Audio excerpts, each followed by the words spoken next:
Good morning, good afternoon, good evening, good night. Look at what we got here, huh? Look at what we got here. It's very bright in this room. It's not.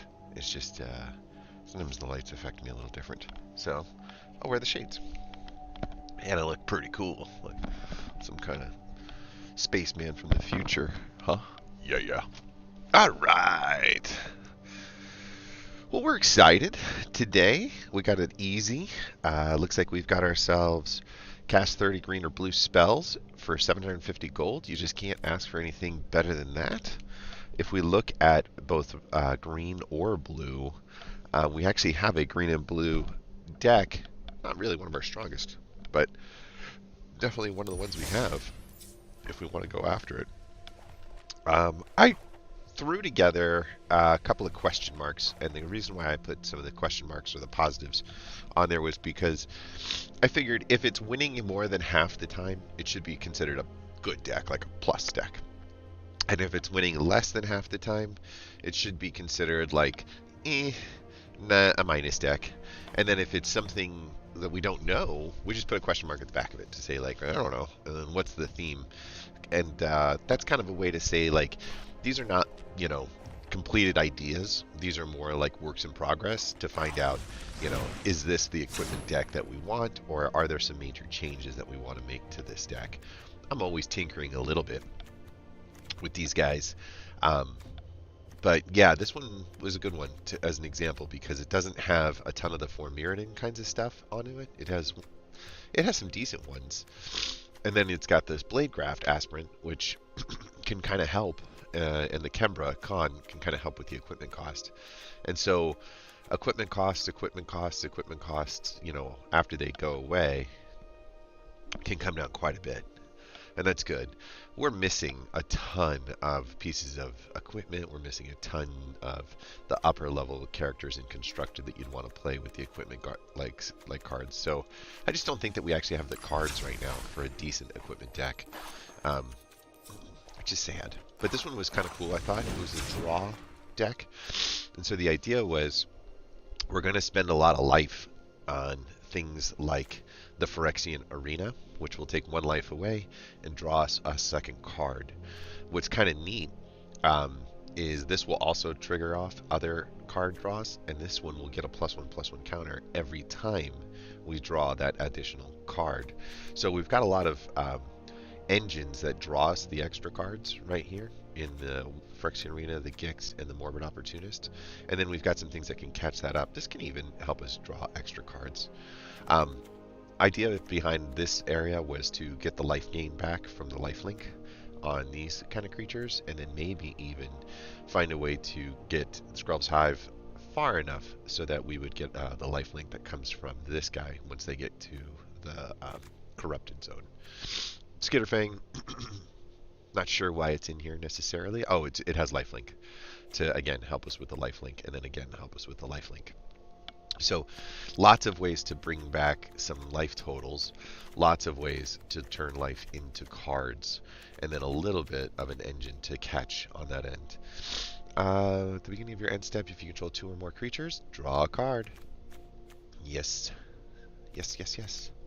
Elspeth does a little +1/+1 counter on people, gives them first strike, lifelink being the key factor, lose 3 life, gain 3 life, kind of the number one feature for this. And then of course we've got a lot of lifelink gifted happening going on in that card as well. So it's how do I describe this deck?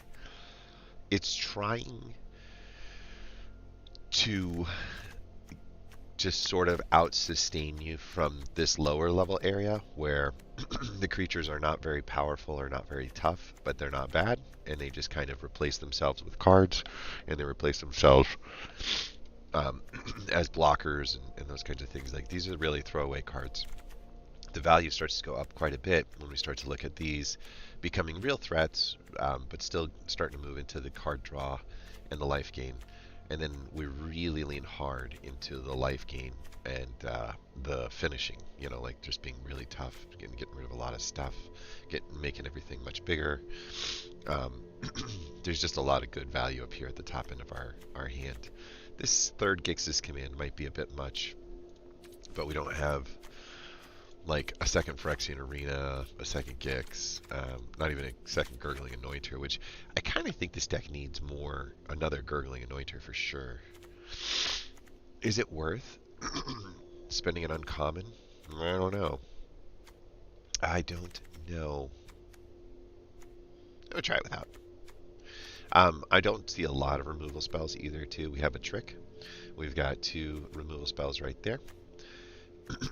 And then we've got this Eater of Virtue, which is designed to kind of pick up the life gain off of one of these life gain creatures to hand it back off. But I'm trying to look to see, like, this is the only thing that would need it handed off to. Although, giving it to the Steel Seraph would be kind of neat, too, because it would already have flying and life gain, allowing you to really gift out flying and those kinds of things to others.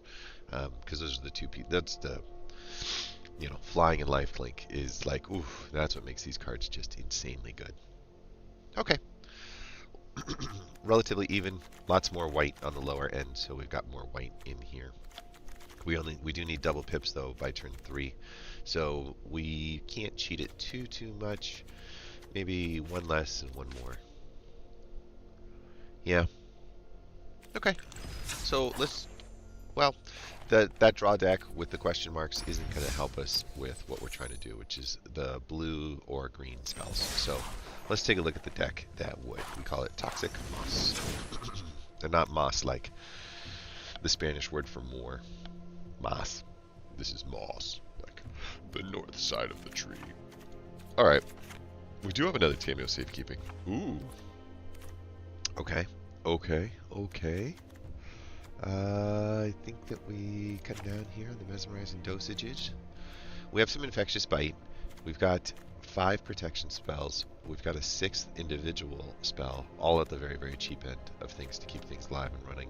And the Ivy Spell Thief works like a Venerated Rot Priest once she hits the deck, and one of these is already on there.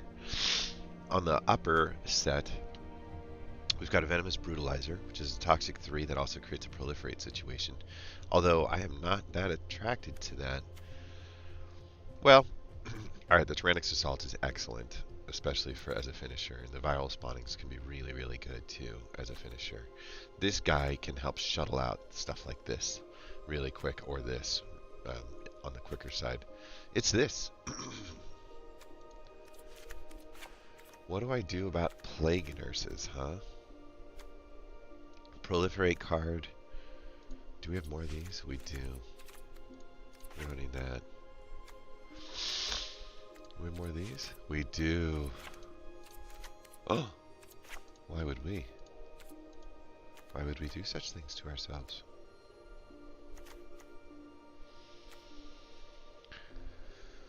Double Vorak, huh?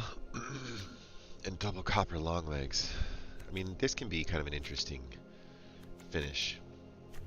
But if anything, I would take out Vivisurgeon's Insight.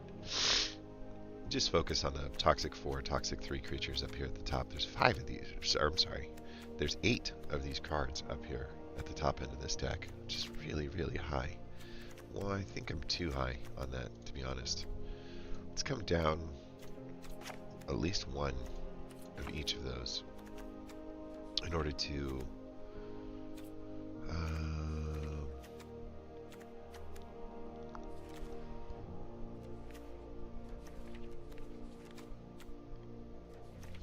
I think we could Serum Snare away and then use the proliferates. So we wait until they attack and then we snare them back. Oh, we have another aspirant, or another flying one. I like the prologues too. They're good. I think these are just, they don't fit.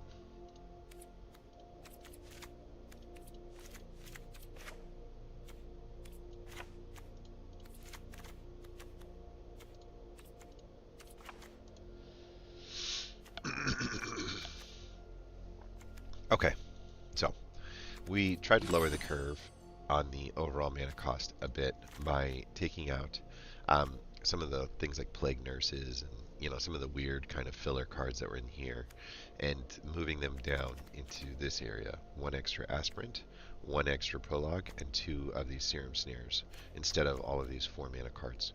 So we are still focusing on the lower end of the curve, with the idea that if we get to like 4 or 5 toxic, and then we toss out a Tyrannic Assault, we should be fine. Because this thing's going to hit for 3 unexpectedly on its first turn. And then we should be down to the final stretch. 1 or 2 toxic left. That's usually accomplishable with a single bite, like a single self-targeting spell. Lots of spells over here to go along with our Rot Priests. So I think there just is a possibility that we win a game or 2. But importantly, we're definitely playing red and blue, or green and blue cards. That's what we're looking for. And 2 lands and 1 Tyrannic Assault, 2 Venerated Rot Priests. Game on. Yeah.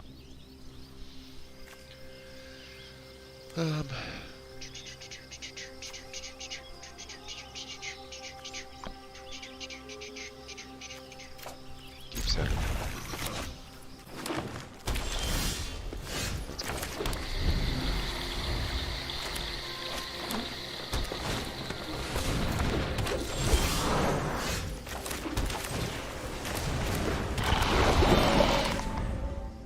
If we lose it here, I'll go straight to Bloated Container. Nice.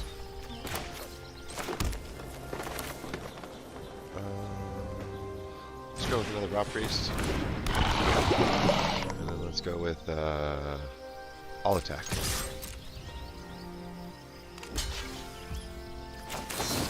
Do a little safekeeping.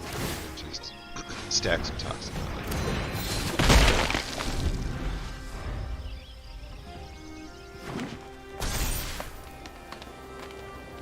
Yeah. Would like one of those bounce spells.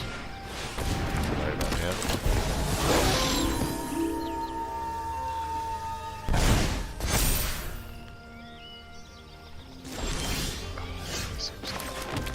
Okay. What do we do? I'm terrified about what comes next, just to let you know, because it's going to be like a massive beast.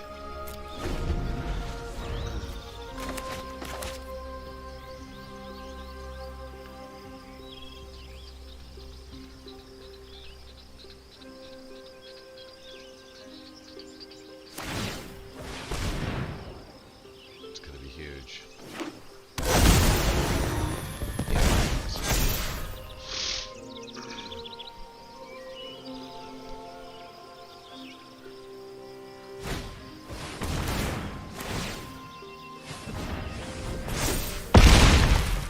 That.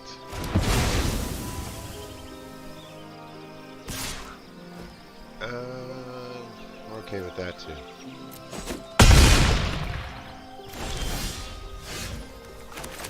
Alright. Unfortunately, when he attacks, he's going to eat up another guy.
Yeah, not much I can do.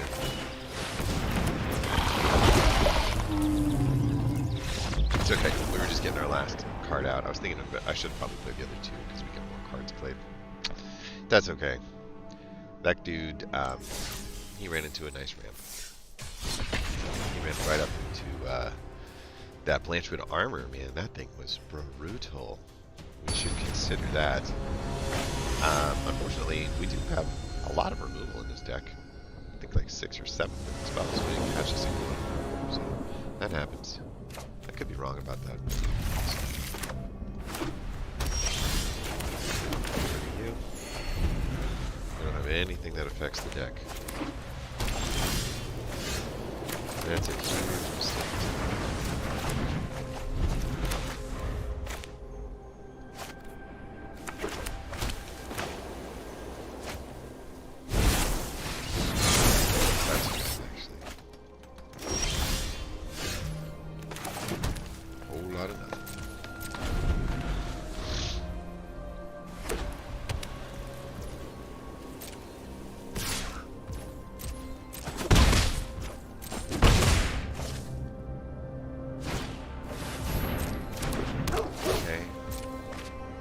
Anything about this lineup. Yeah. Not gonna happen. It's so weird how sometimes, like, the shuffler gets an idea that, like, you're not gonna get any creatures, you're only getting lands, or vice versa. You're not gonna get any land, you're only why does it get so one-sided? Hey, there. Sure.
Pay 0 is fine. We'll do one.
way to get me 3 more toxic.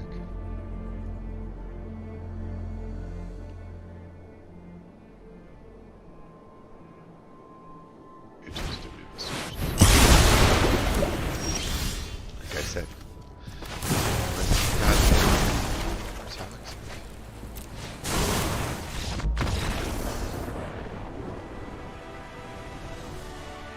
Well, that was a fun one.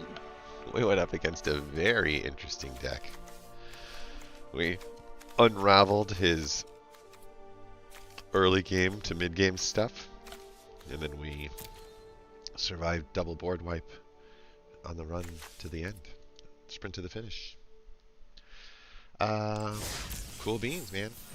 You win both of your fights against the entire board all in the last bit. That's pretty good stuff. Pretty good stuff. Alright, so what are we doing now? We'll go back and do that again, right? Because we need some of that gold. I want my hands on all of it. Give it to me now. No. But the idea is, if we can get lucky,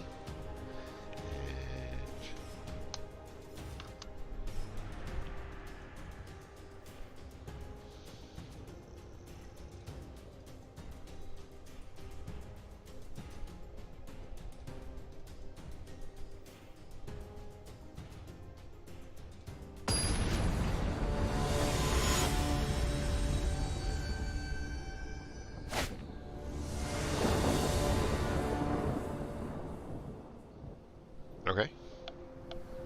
This doesn't look like a winning hand, but we'll try it out. Who's going first?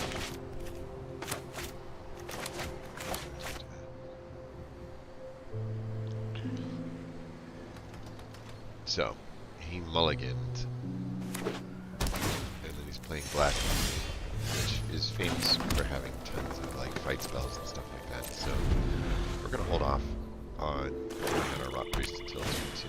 Yeah, that's good. Just because you never know, there could be like a cut down in here.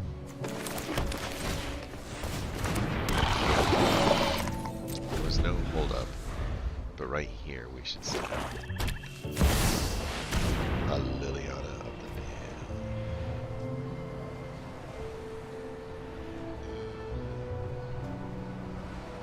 You never know.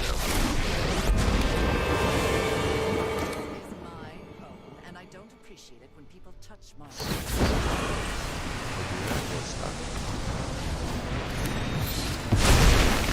It's okay. I still get the. Off you go. I still get the poison. Should have considered using infectious bite.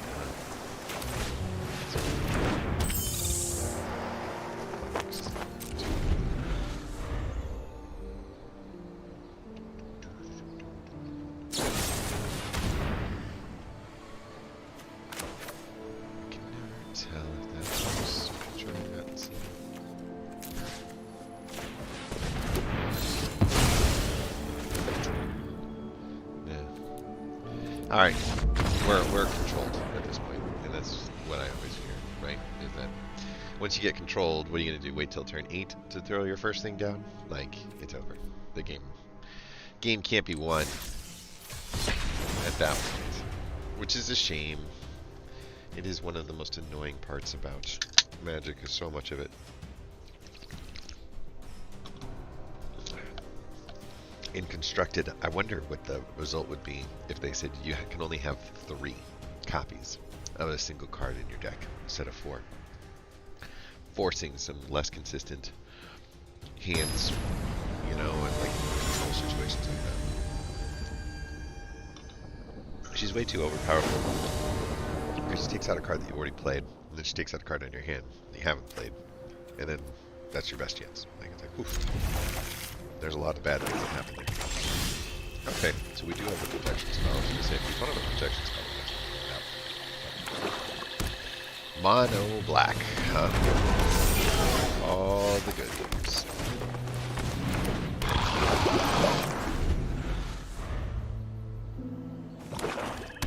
Let's see. Here comes a removal. 2, 1.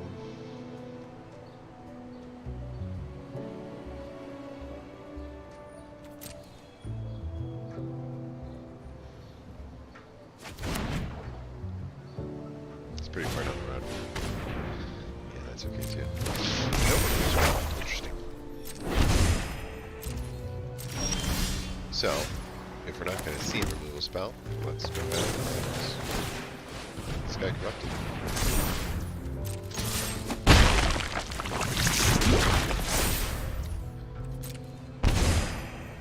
Okay.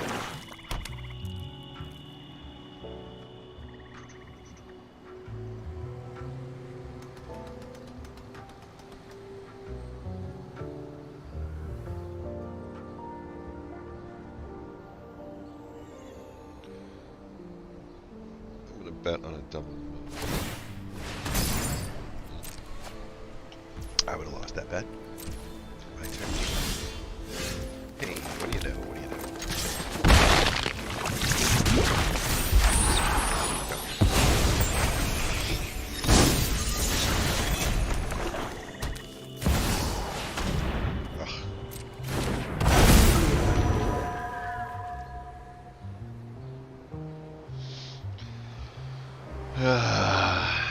Yeah, it's a rough one. We needed a big guy here.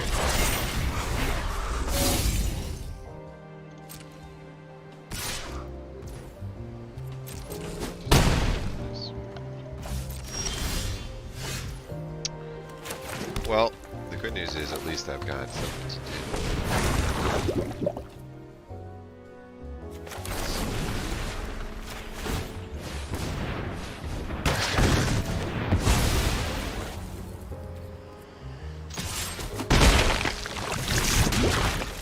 Okay.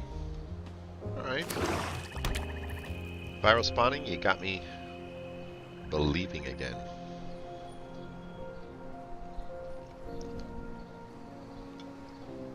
Getting rid of Reckoner Raid and getting 2 poison counters in the process was pretty solid stuff. Come on, Judgy.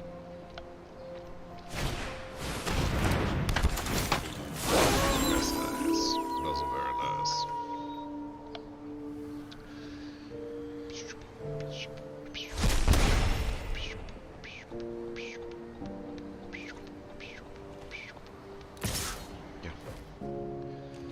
Yeah.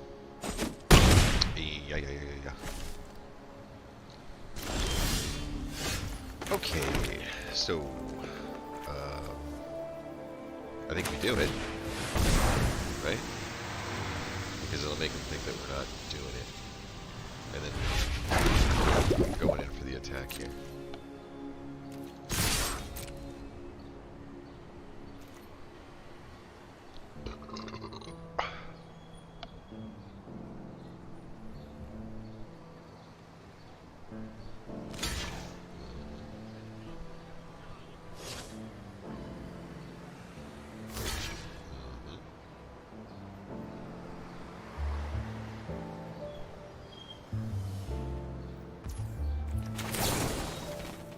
Zero's fine.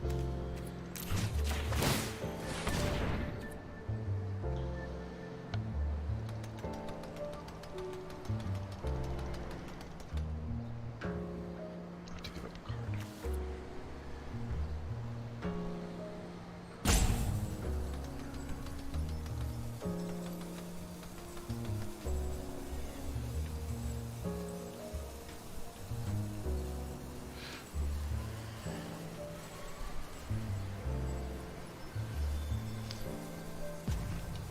So Genji makes it in, but all we need to do is swing on a crackback, and if they don't have 3 blockers at that point, we win.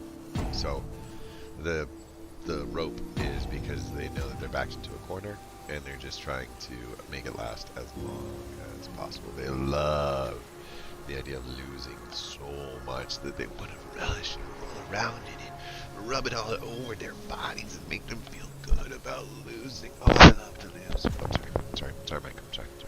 I love to lose. I love to lose. We take some of that losing and just put it in my face and splash, splash, splash. Oh my god, stop with the timeouts. Seriously. It's not that big a deal, Mr. Bono Black. You can lose every now and again. I know you're not used to it, but you can do it. This was the evil Mono Black too. Graveyard Trespasser, Extract the Truth, Junji, like these were all, you know, very, very mean ways to go about it. Alright, we did it.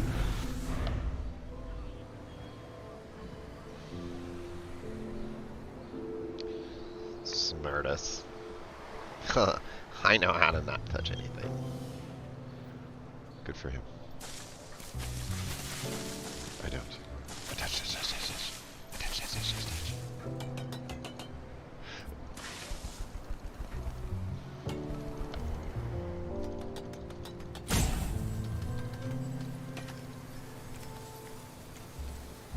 I didn't do much trickiness here. I used Infectious Bite once and Aspirant once. Otherwise, Rot Priest and Viral Spawnings. That's it. It's a pretty short game. 6 turns.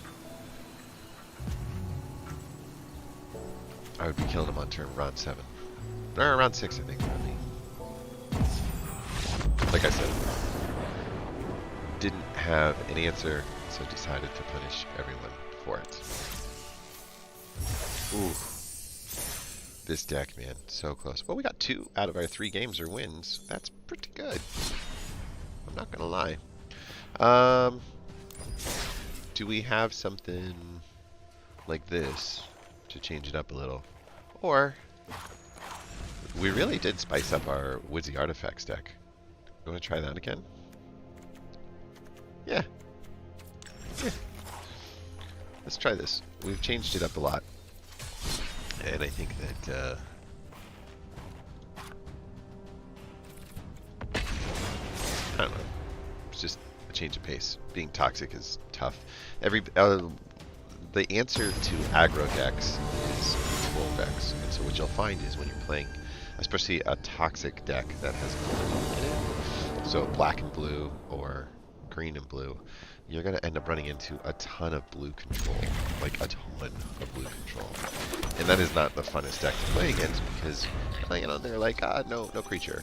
Bounce it. No creature. Like, it's just always the same story so much. Alright, we did pick up our 3rd land, and that's going to help us. We should consider throwing Jewel Thief, because we're going to need mana. The Jewel Thief gives us 2 extra. Artifact enters battlefield under your control. Look at the top card of your library. If it's a land card, you can reveal it, put it in your hand. Yeah. Yeah. Oh man, this is cool. You get free land draws? What kind of ramping amazingness is that? Yeah. Okay. I think we go for it. So at this point, this is our 5th land, and she represents 6 and 7. That should be enough to get Boulder Bridge Golem onto the deck. A little scary, not gonna lie. A little bit scary. Well, they say it's time for Tyrannix Rex, and I won't argue with them. Let's go. Right. She could theoretically put out the Skitterfang as well, and then the Skitterfang could theoretically send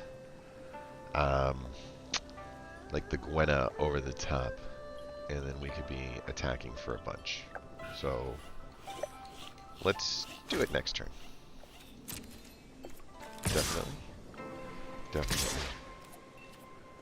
Well, I will hold that back for a second. Just do that. Your choice.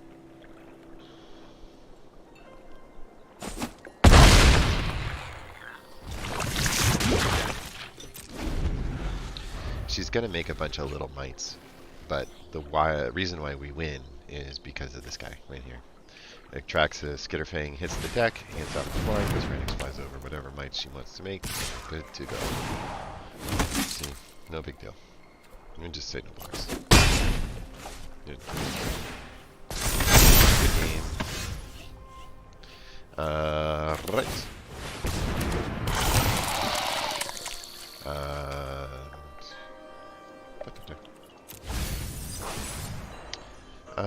We'll go next. We'll say ticket. We'll go here. We'll give him flying.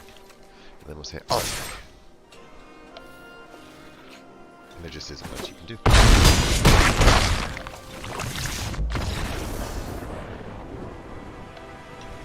Two swings of a Tyrannix Rex. Tyrannix Rex is just woof. I think when they built this card, they had one thought in mind. Let's teach these people that Toxic 4 is the same as 8 damage. And let's show them that you can kill on either side of that equation in the same pace. And nobody figured it out, and everybody just uses him as an 8-8. Nobody pays attention to his Toxic. Anyway, whatever. That was fun. Alright. Claiming the prizes. 1,600 gold. That's so much gold. 1,700 on our next win. Mastery Pass wise, we are about a half of a level away, but I don't think we're going to make a half of a level today because you're just going to get like 25 to 50 XP here. And so I don't think we make this extra pack. So probably just the single jump in today, from what I can tell. But we are still out here acquiring. We're still moving up the ladder just to do a little temperature gauge. We have 67% of the latest set, and about 47, 38, 36, 54, 38. I wonder why we got so many of these. Anyway, we've got about one copy of about half the cards that are currently legal in standard. That's at least one copy. We might have more, but it's just kind of been the result of doing the jump-ins, right? This has been how we acquire cards. We haven't been going out and buying specific packs. We haven't been, using our wild cards like hardly at all. Maybe a total of 15 wild cards when we built the red deck. And I think I put like a 1 or 2 off in a couple other decks. So we really hesitated on spending the wild cards that we received, and instead focused on converting the gold into what's the most beneficial for us. And that's how we got here. And I think that it's important to know, like, we haven't put a dime into this deck, dude. We haven't done anything, and we're about 3 weeks in now. We are going to resign. We got the win. We're okay. I mean, 3 weeks in, and to be this far along is just pretty cool stuff. I think that we probably can hang in just about any queue that we want. There are some glaring exceptions, I'm sure, but it helps to know the cards. Going through it your first time, you wouldn't necessarily know what to keep, what not to keep, where to go to find out, what's good, what's bad, that kind of stuff. But I don't know. I think that for the most part, this is like what the first month looks like. It's just all like playing a little bit of sealed, in the sense that like you only have a certain amount of cards and you really got to pile them together, and your decks aren't going to look like just picking the 4 cards that synergize the absolute best and putting 4 copies of each one together. Instead, it's going to look a lot more like, well, we'll try one of these and a couple of these, and this is kind of neat, and it just changes everything. Inchblade Companion's not the greatest. Sanctuary Warden is pretty good, and that's what you get out of Modified. But Virulent, if I recall, was the card that we liked one of the ones that we liked the most. Oh, it's the Venerated Rot Priest with the Glissa. I think we actually do need one more Venerated Rot Priest, so that's pretty high on the table. I would definitely want the 4th one. Not a lot of cards that I think you got to get 4 copies of to make them really good. Oh, and then the Mirror Hall Mimic for the spooky ones. That's not going to be good. So let's take the Virulent. I think that getting the 4th Rot Priest would be great. Getting the next Glissa would be better. But we don't need to be picky or choosy. Sneaky is the Biting Palm Ninja, which we have 2 or 3 copies of already, or the Nashi's Moon Sage's Scion. I'm just very unimpressed with how the other cards are that they give us in the Ninja deck, but that's okay. Herd Migration or Silverback Elder for the Wandering Domain. deck. I mean, we could do a domain deck eventually, but I just don't think that we're there. And then Wolfpack is the Ascendant Pack Leader or Tovalar's Huntmaster. I guess it's one of these tribal ones, right? Ninjas or wolves. Ninjas or wolves. And, you know, I just got done bashing the Wolfpack. Or the ninjas, I should say, the ninjas. But I kind of like the ninjas a lot more than playing with the wolves, just as fun. We only have 2 wolf leaders, and then we don't have any of the Tovalar big guys that are up here, and we certainly don't have the Ava. So if we took the wolf pack, we'd be in pretty good shape. And there are a lot of wolves. There are quite a few wolves. It's one of the better tribes. Soldiers are, I think, the best tribe. If you wanted to know, if you were asking, but you weren't. But if you were, these are our ninjas. We're missing 1 Biting Palm Ninja. We don't have that Moon Sage. We do have all the Silver Fur Masters, the Dukais, the Ambushers, the Moon Snares, the Silencer, the Infiltrator, and I think that these are the ones we're going to get copies of, the ones that we already have 4 of. So we're just doing it for 1 Biting Palm Ninja. So I guess we go with the wolf. Let's take the wolf pack. Maybe the Ascendant Pack Leader will give us something. I'm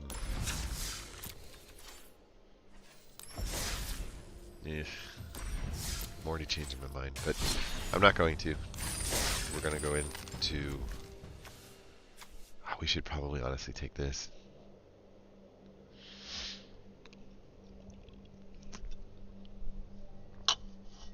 Let's take the Wandering. If these aren't blowing our skirt up, what are we doing? Let's go. Wandering. We got the Herd Migration, which I think is our second copy of Herd Migration, which we've gotten a chance to use to great effect in the past. Necrogen Rot Priest is good. I think I did have 4 copies of it already, but I don't think that I had copies of these, which is good. I know I needed more Necrogen Communions, and oh, what a card. And then the Rot Priest is over here to go along with Squeldeller. Strength of the Coalition. Just weird. But they're trying to give us the ability to hit domain over here by giving us the slow lands that have Forest Island, Forest Plains, Mountain Forest. Like, they've got the names of the 2 basics on there. So these domains will trigger 2 domains for each one that we play. So domain can be a very powerful mechanic. It's just difficult to get going in the early stages, and because of the nature of how toxic works, you know, look at this. A death touching 1/1 that gives toxic 1. So essentially it's like hitting for 2. Like a death touching 2/1, if you saw that for 1 mana, you'd be like, that's the greatest card in the game. I don't know why it's not considered that right now. Whispers of the Dross proliferates, so it's like giving an extra toxic. Yeah, it only does a -1/-1, but a lot of times that can be the trick that it takes for you to win a fight, like against something, or at least take it with you. Strength of the Coalition is kind of a new one, and we all know what this thing does. This thing's insane. This thing's insane. It's a 2/2 flyer for 2, even though it's only a 1/1 because of the fact that the toxic 1. The Stalker's not insane. The Stalker is like a 2/1 for, or it's like a 4/1 for 2. So very difficult to keep alive and to get in. You really need some other tricks of the trade to get in there. This is really good, though. I know it seems weird, but this is what a death touching 1/1 should cost. This is what a death touching 1/1 does cost. Like, whoa. The only difference is this one gives you back mana that you can use of any color when you lay it down. So he's a really good mana dork. And then a 4/4 with reach is a 4/4 with reach.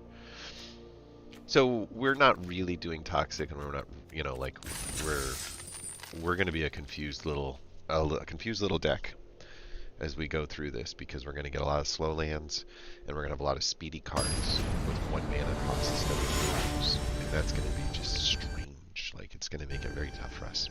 So I don't expect this deck to That's a good start. Keep it safe.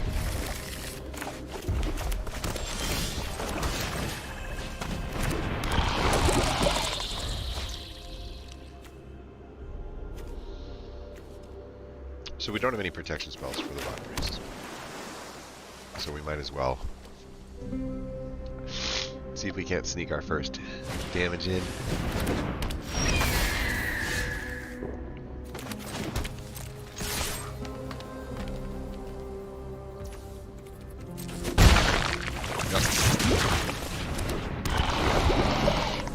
Go ahead, my friend. Go ahead.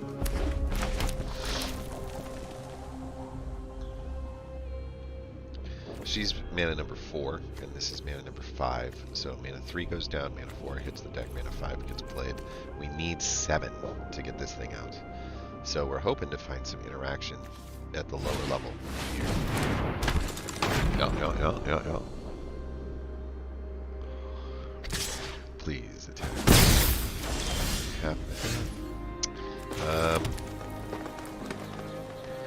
So we do have the Strength of the Coalition, which is an instant spell.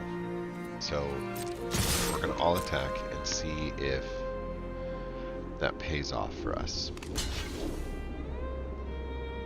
It looks like it does.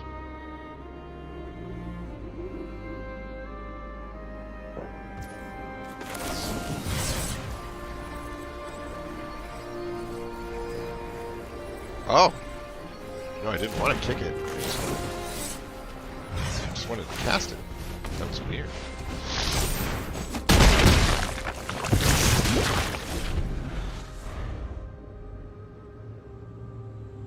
What does the kicker do? Oh, you can hit the whole board with another +1. Well, cool. Okay.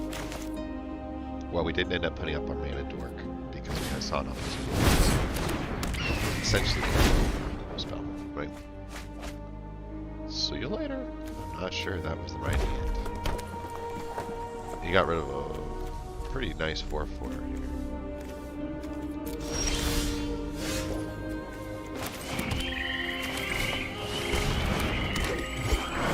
No, we can wait. There's no reason to. He's not threatening a bunch of damage. Like.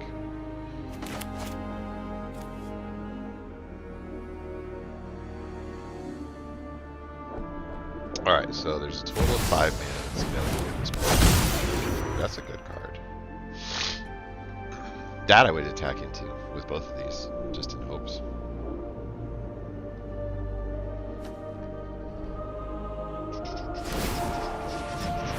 Yeah.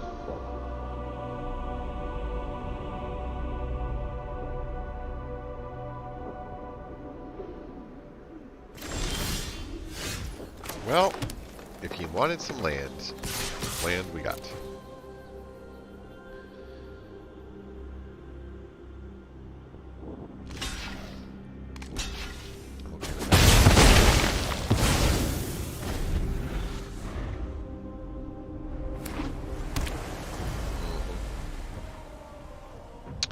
I have a way to heal myself since we were getting so much land.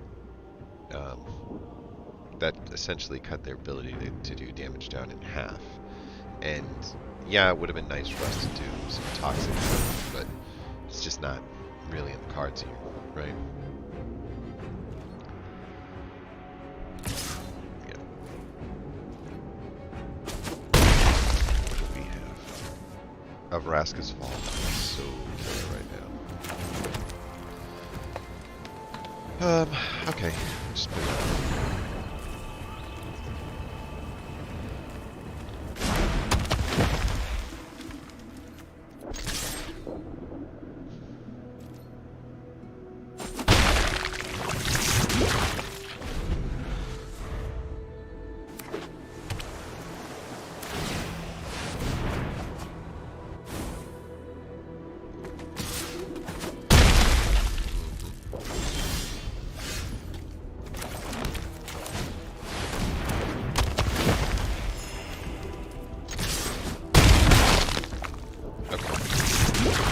Threatening lethal right now.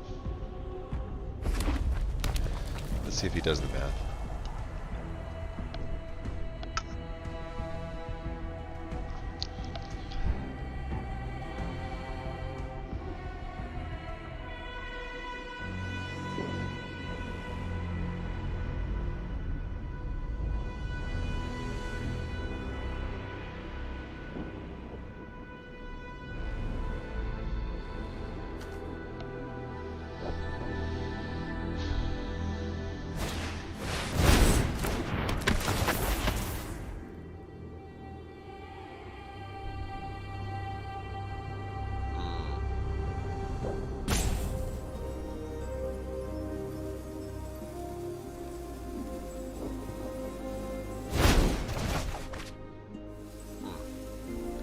That's pretty good.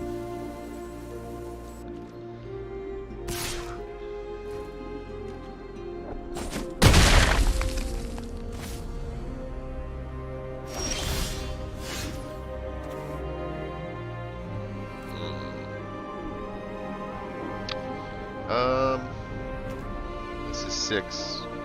This is 4. I could do 4 and 2. But that won't stop this. And I won't be threatening Lethal next turn. So we'll have to do this. And we'll have to attack in.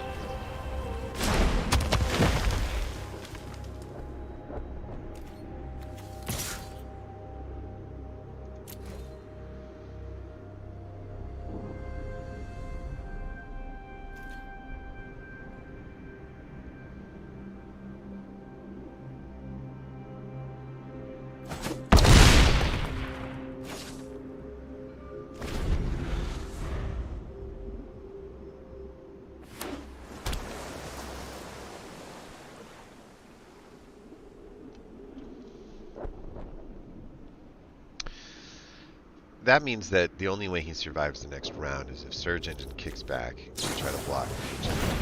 Ah, oh, good game. Good game. Didn't see that coming. Pretty amazing drawing on the end there with the bounce and the double strike. Pretty amazing stuff, but I'll give it to him. We did what we could. The hardest part about that, we had to switch gears halfway through in order to make it work, and that's a problem. Alright, Pestilent Siphoner gets us started. Root Waller can put us on the ground later in the game if we end up wanting to go that way. But let's, we'll just take it.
Oh, just thought this out. A little bit of a defense.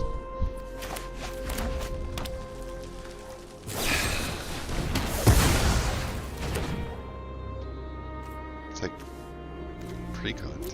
Jeez.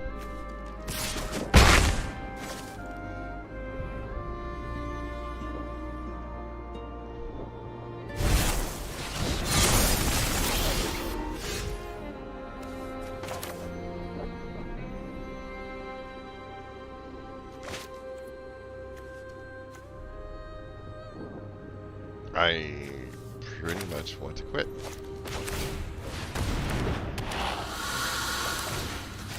Sure. There we go.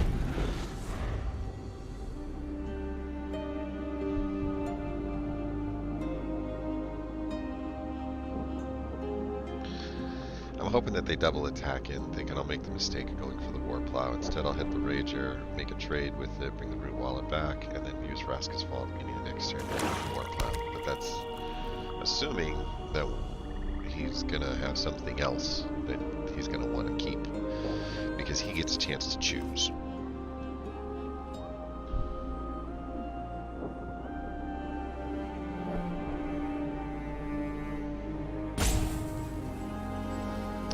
So if he chooses, it's kind of the same story, I guess.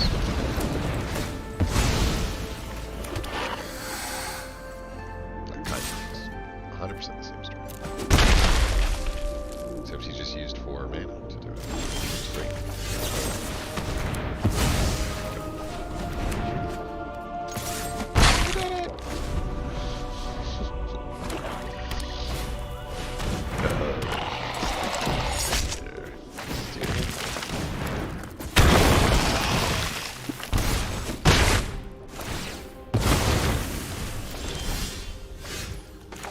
Haha!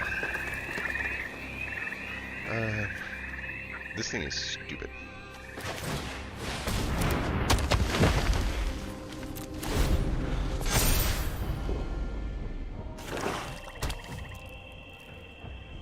Oh, I think I'm toast. 100% toast. Okay. Would be awesome to not get a bad card.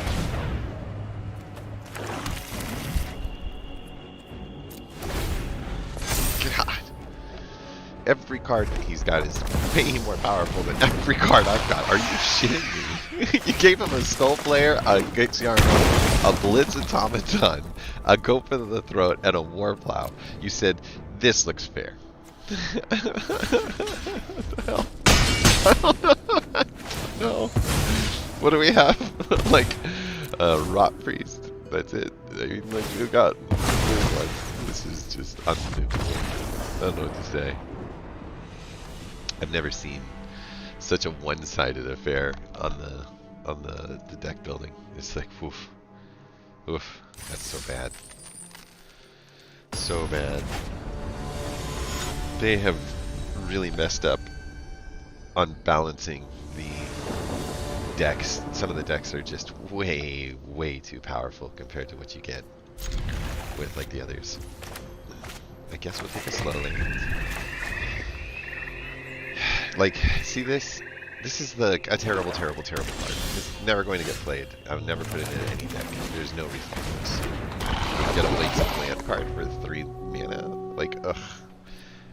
None of what we saw on their side had anything close to as low level of power. Like, they were all in the top third of the most powerful cards in that color that they could get. Alright, what do you got going on here? We'll just do this. We're trying to poison people. Yep. No attack.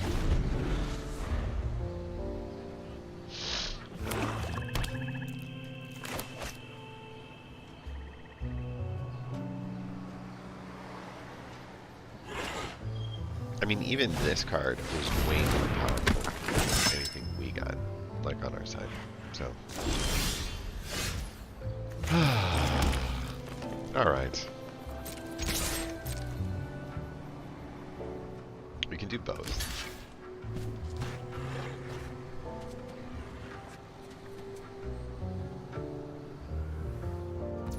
Alright, so we strengthen the coalition. Here. Surprise fight. Here.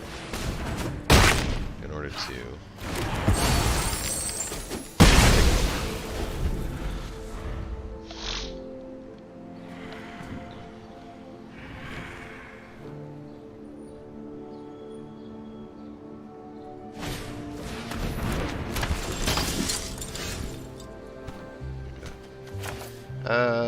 yeah, we'll put this out there.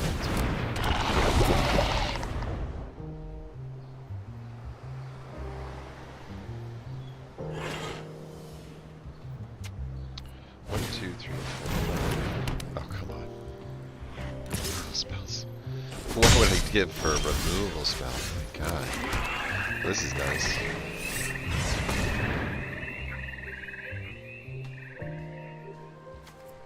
Oh. Are you shitting me?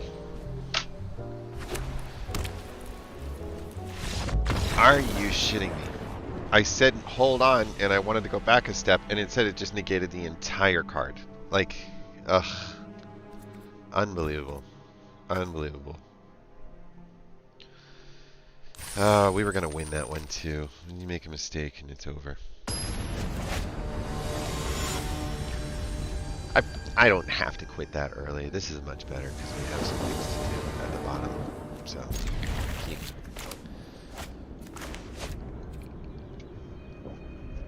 Huh.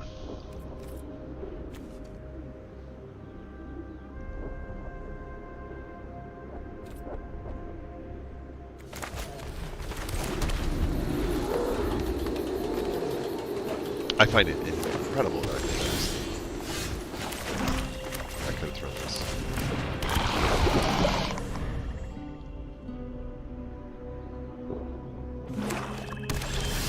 Wait, what? You didn't have just an automatic removal spell?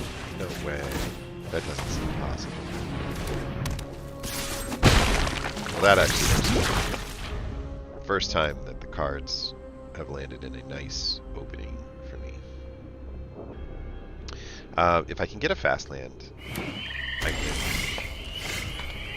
do something cool, but if we can't, we can't.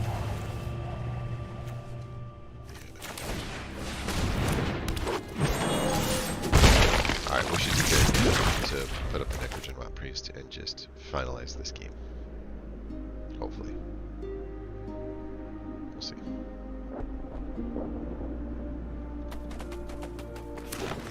I do like the cards, they're cool looking.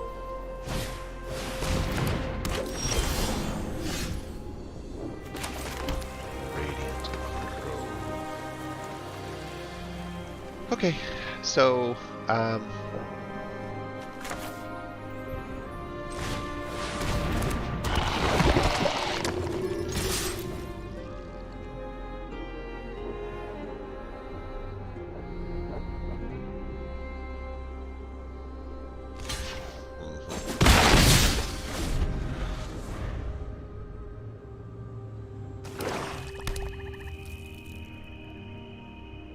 they're going to need another blocker right here, right now. That's a good one. That's a good one.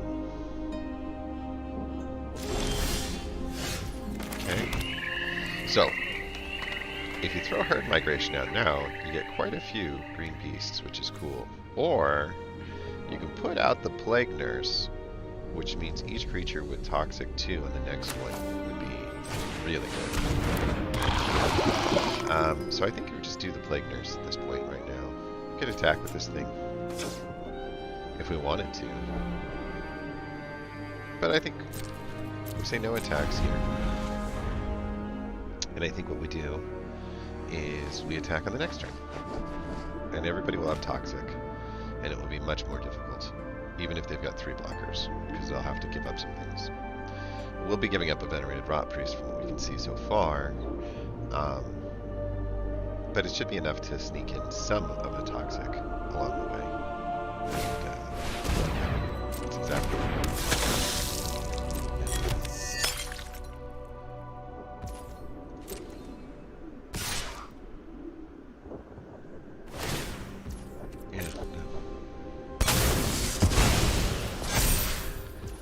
they've seen it, that this is the end.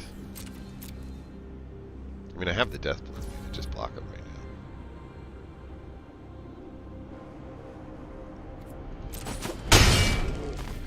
But there's nothing good about that for me.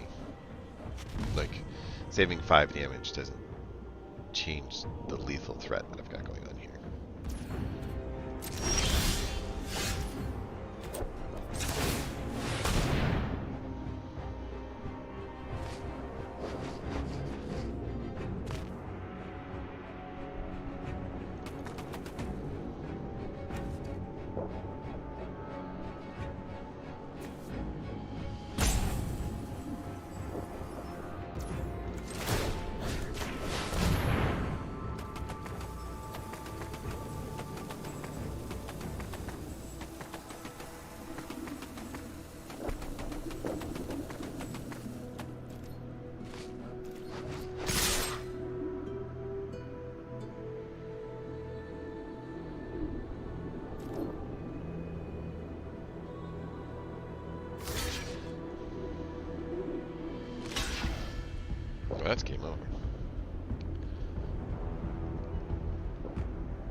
He's got 4/3/3s. I got 4/3/3s. He's threatening a lethal. I'm thinking of just chucking this.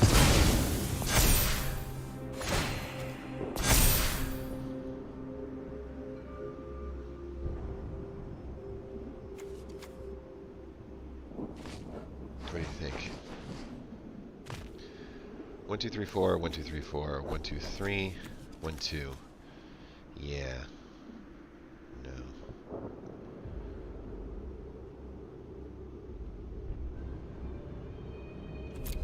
If I can just get one toxic guy across the finish line, I win.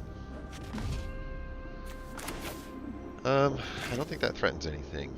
We need a total of 4. And 1, 2, 3, 4. I think we're okay there. So let's do it with the kicker. And who do we want to give the boost to? Probably.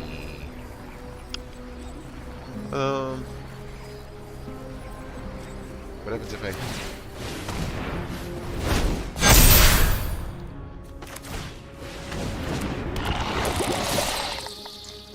Let's go.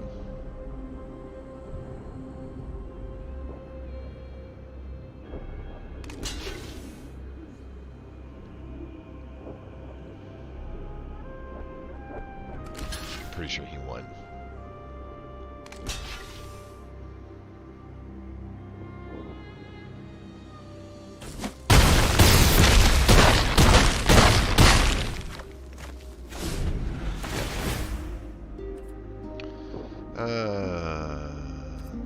Let's just get our way out of this. Close. At least it was a good match. Would have been nice to have gotten Siphoner just one turn earlier, but that's okay. That was a good match. We got him close. He did some good things. I'm trying to think. You know, maybe I use the Death Toucher to block his guy, the 6/6, and then that keeps the big guy from threatening quite as much. He didn't end up seeming to have any protection spells, so it was a big risk for him to use it that way. Keep it. Don't think we're prize fighting anybody.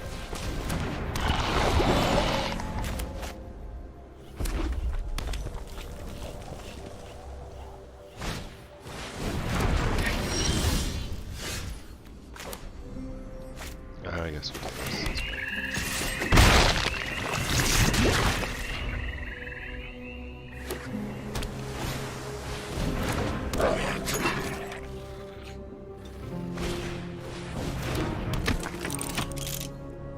Dude, we're dead.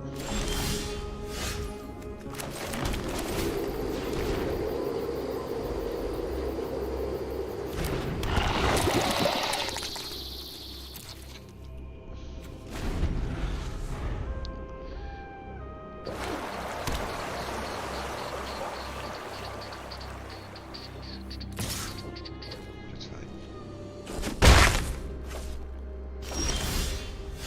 Okay. Let's do this first. Yeah, that's fine.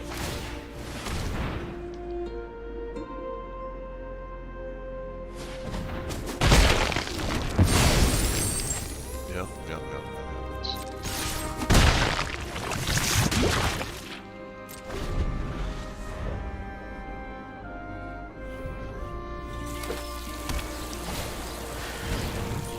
Puzzle Maker. What does it do again? I always forget what it does. You get to scry.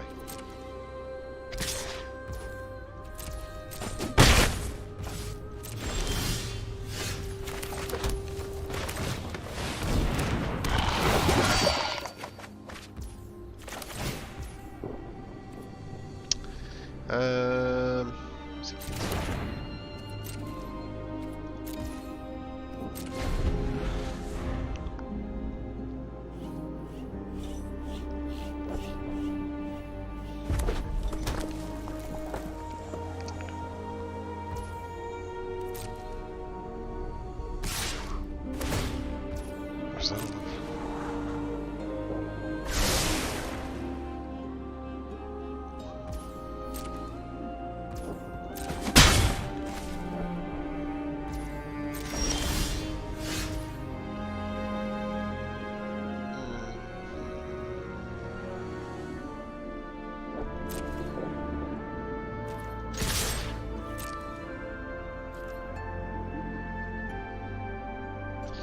So if he uses the Mechanaut to block the Venerated Rot Beast and Whispers of the Draws, Mechanaut before it attacks, and it won't have lethal damage, and mine will. So it's just a way of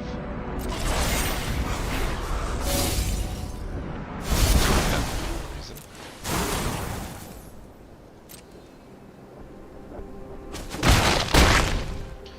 And then the Mechanaut, and we're not.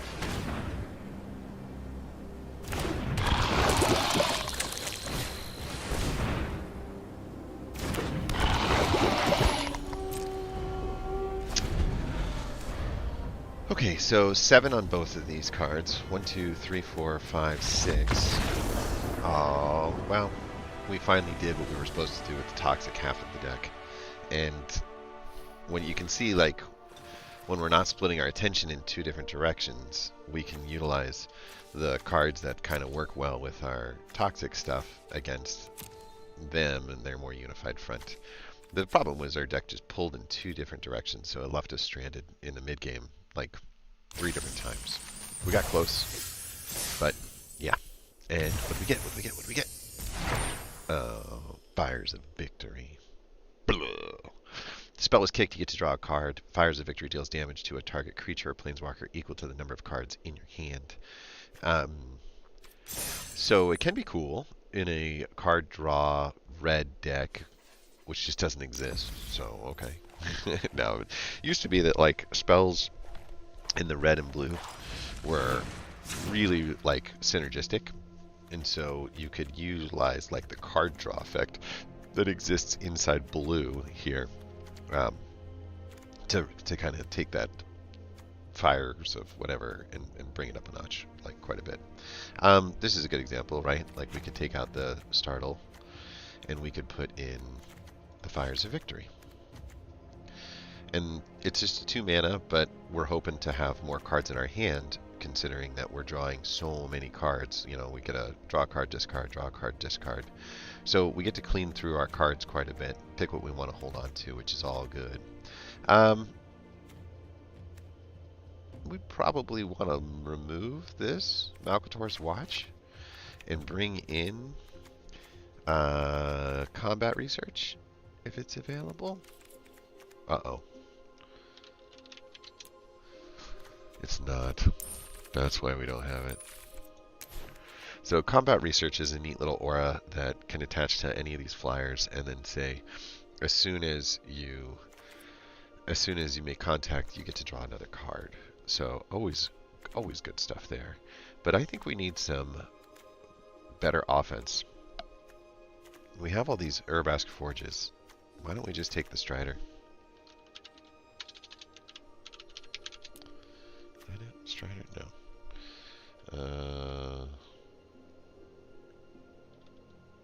Sprint.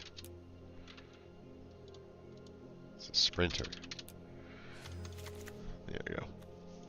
The Magmatic Sprinters just work better with the Urbask Forge.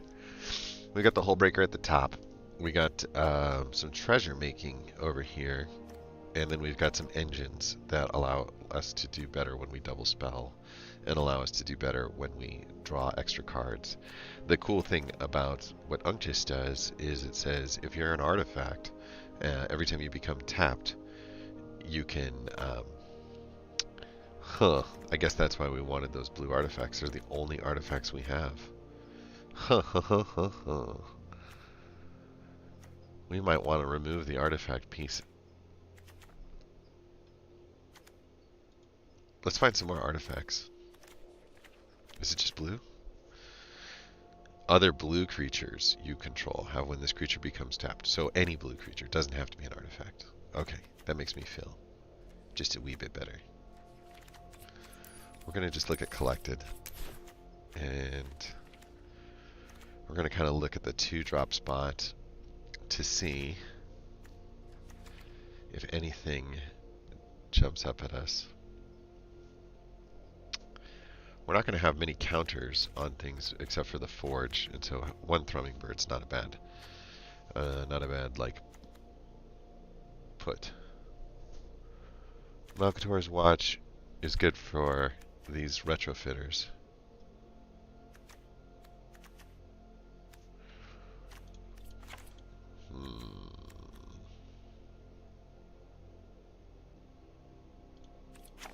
I don't think the planar incisions are very good cards.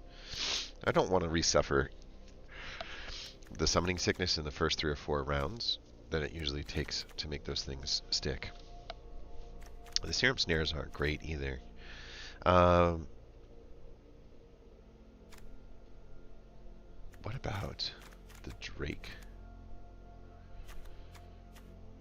We don't have any Drakes.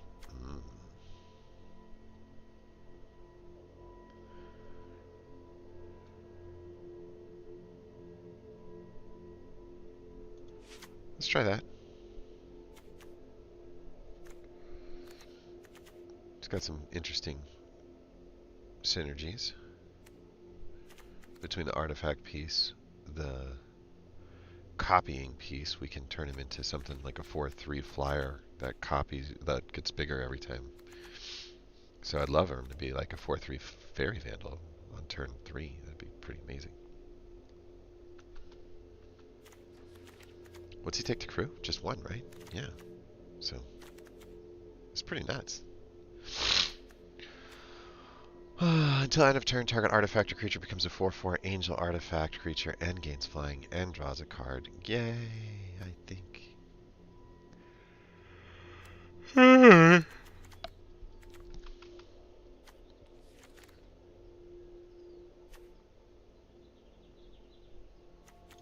Experimental augury is perfect. Okay. Yeah.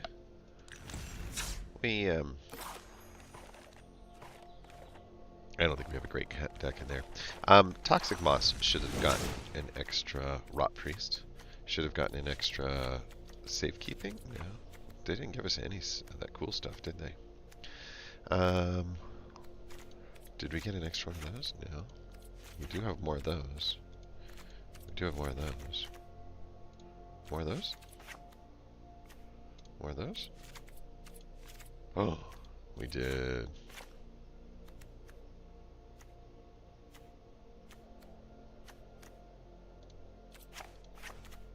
Come back. Where the?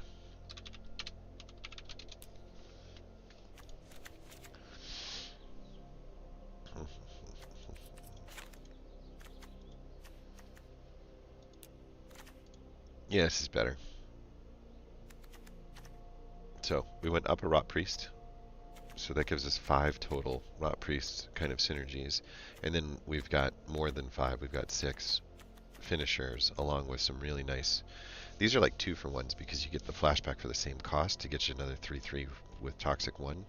So there's like essentially 8 chances to cast 3/3s right here. And here's a 4/4. So we are really thick in bodies in the middle. We didn't need the copper long legs for defense. They're 1/3s, so they're good defense. They're not great. And now we've got the ability to really kind of go off. So we should be able to get to Corrupted, and then once we're at Corrupted, we should be able to just do some finishers. So Toxic Moss moved up quite a bit. Save and exit. And I think I might be done for the day.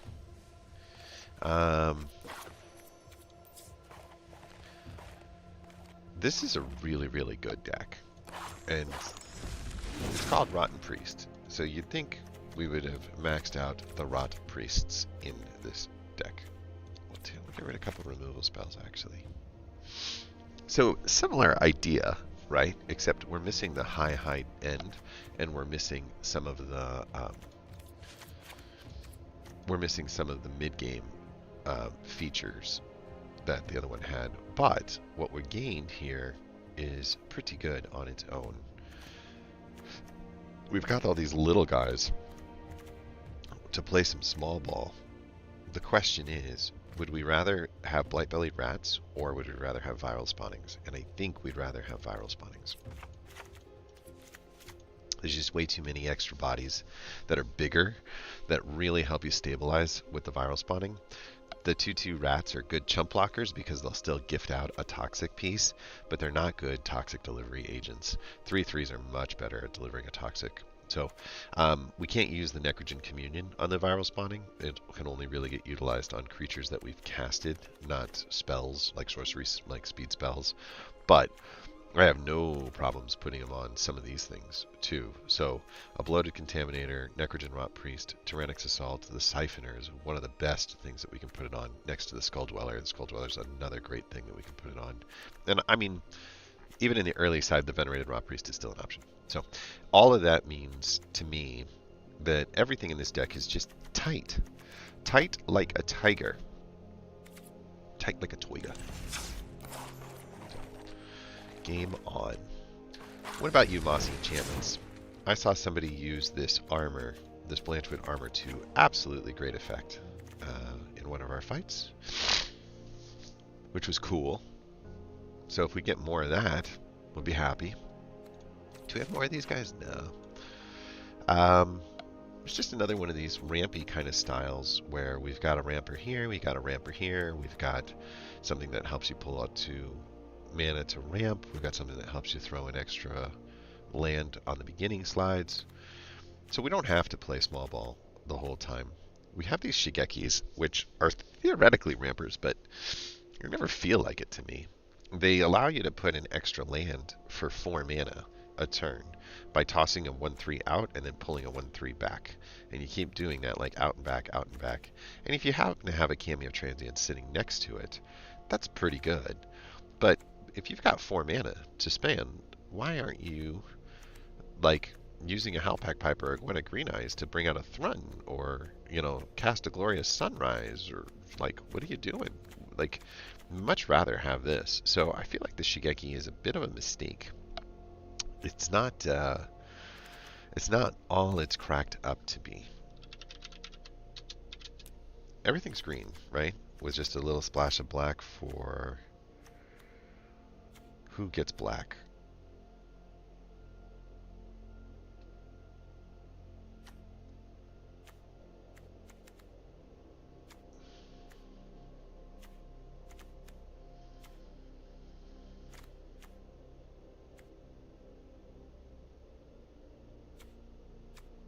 Can anyone...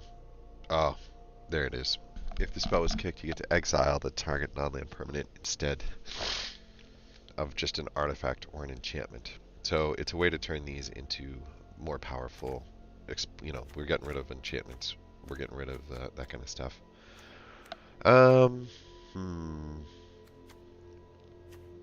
We don't have any more copies of these or this, and we can't fit any more copies of... I guess we could put another Tanuki in there, but of all of the cards I could put in there, that's the least happy one for me. We got more Generous Visitors. Audacity we do have more of. Tailswipe we don't. Cami we don't. Epic Confrontations, Outlanders, Terra Senders, all kind of removal. I mean, you could do more Azusa's Many Journeys.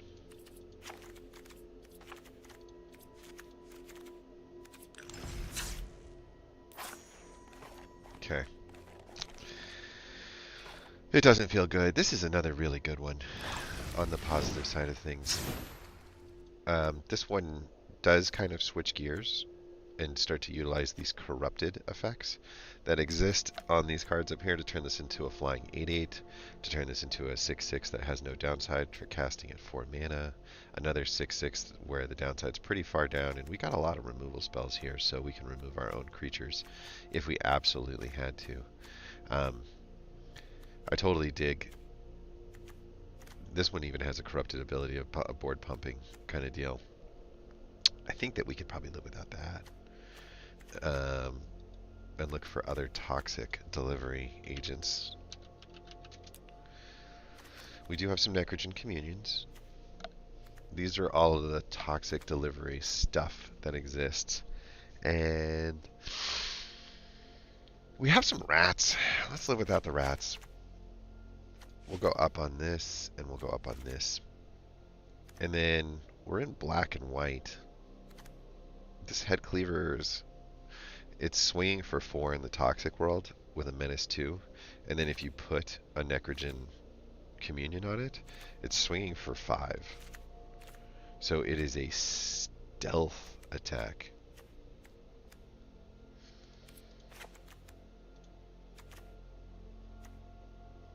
It's either this or this that I was getting rid of.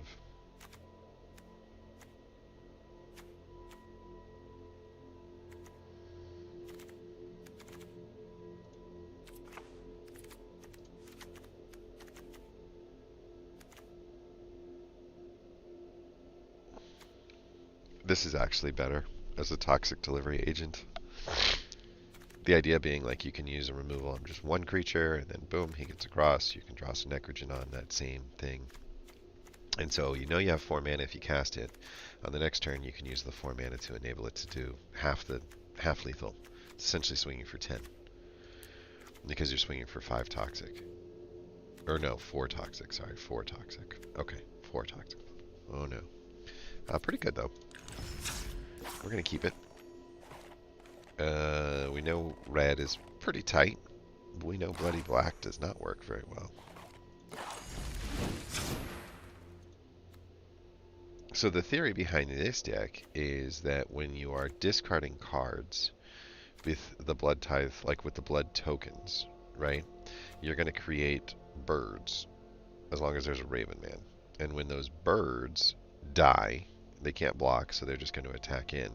When they die, your Executioner Thane turns those into 2 life healing and 2 life losing.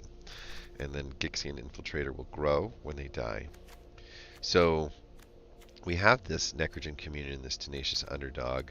I kind of like the Underdog because of the fact that it replaces itself as a late game sort of like cycle, which is kind of cool. Painful Quandary, Archfiend, Gixian Puppeteer, Blood Crazed Socialite, Forbath. Like these ones all kind of fit together. But like the Biting Palm Ninja, I don't know. I feel like the ninja is no good. And I also feel like these Necrogen Communions are not great either.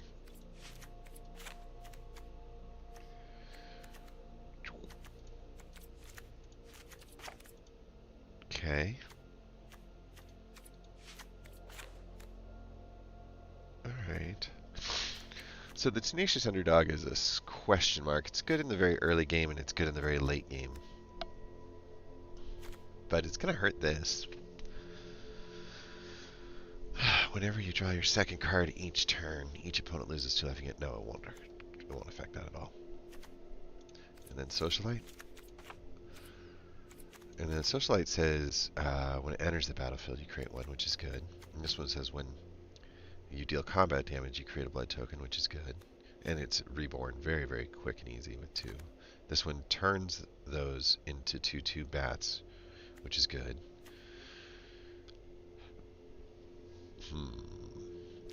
3, 7.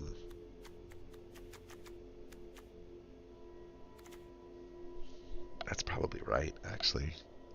8, 9.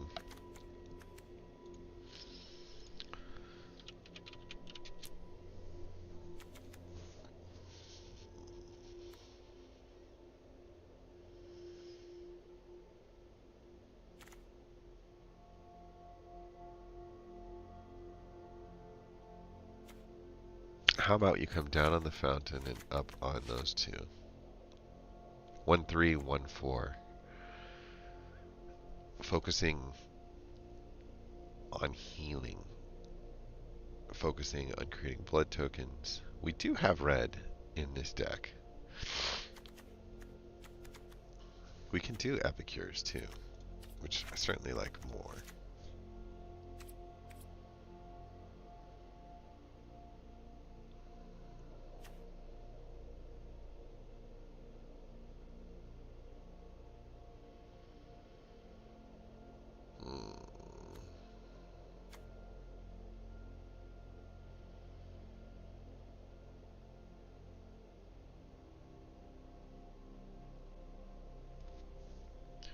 I don't hate that.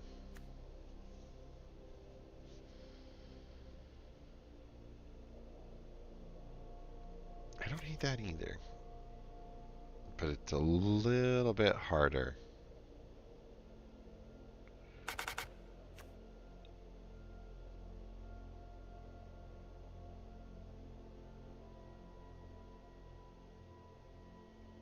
Yeah, no.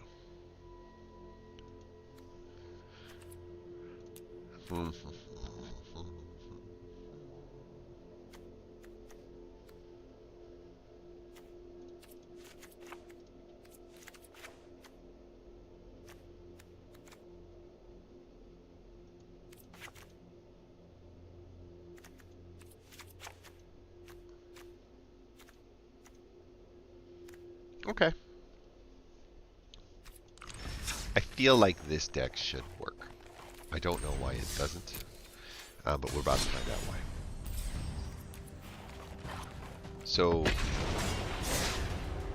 we have a total of, I think, 6 or 7 red cards, and it certainly can happen that we'll get something like, well, we got the red there. I was going to say we get something like the Blood Tide Harvester, and we just can't cast it because of the fact that we don't have the red. But that would be the case here.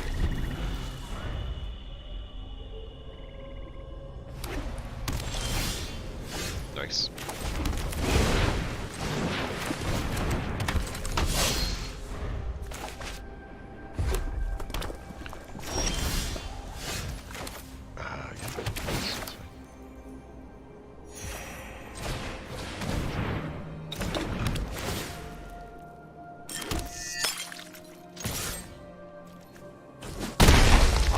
Sure, we were going to catch him with this spell. We didn't even get that. What the heck?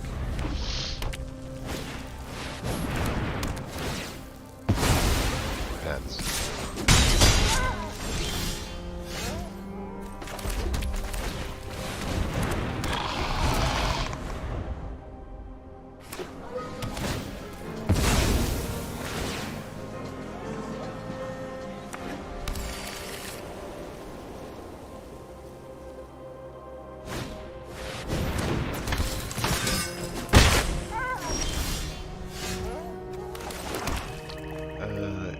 Deal damage to you and prevent that damage. Prevent that damage. If a spell that would deal damage to you or another permanent you control, prevent that damage. If a spell would deal damage to an opponent or a permanent an opponent controls, it deals that damage +1.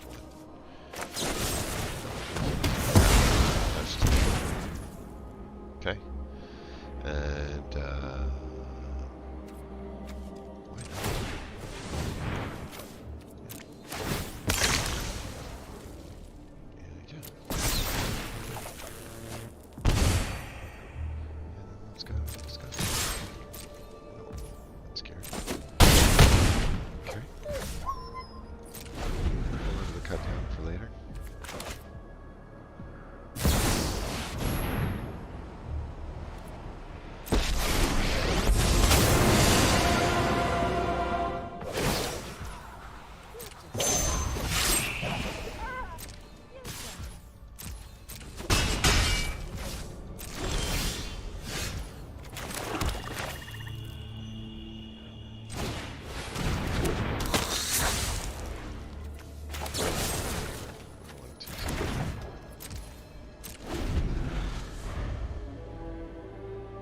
Hopefully we can cut down the threat that they're going to use.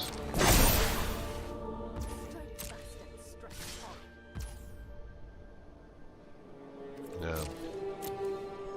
No.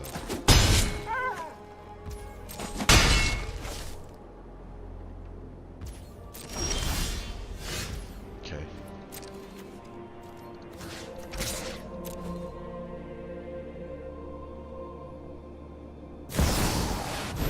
How did I know?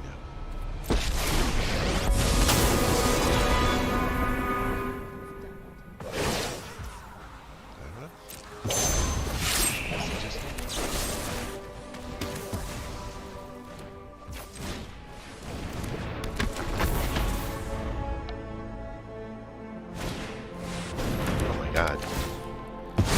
Just removal after removal after removal after removal. Like, come on.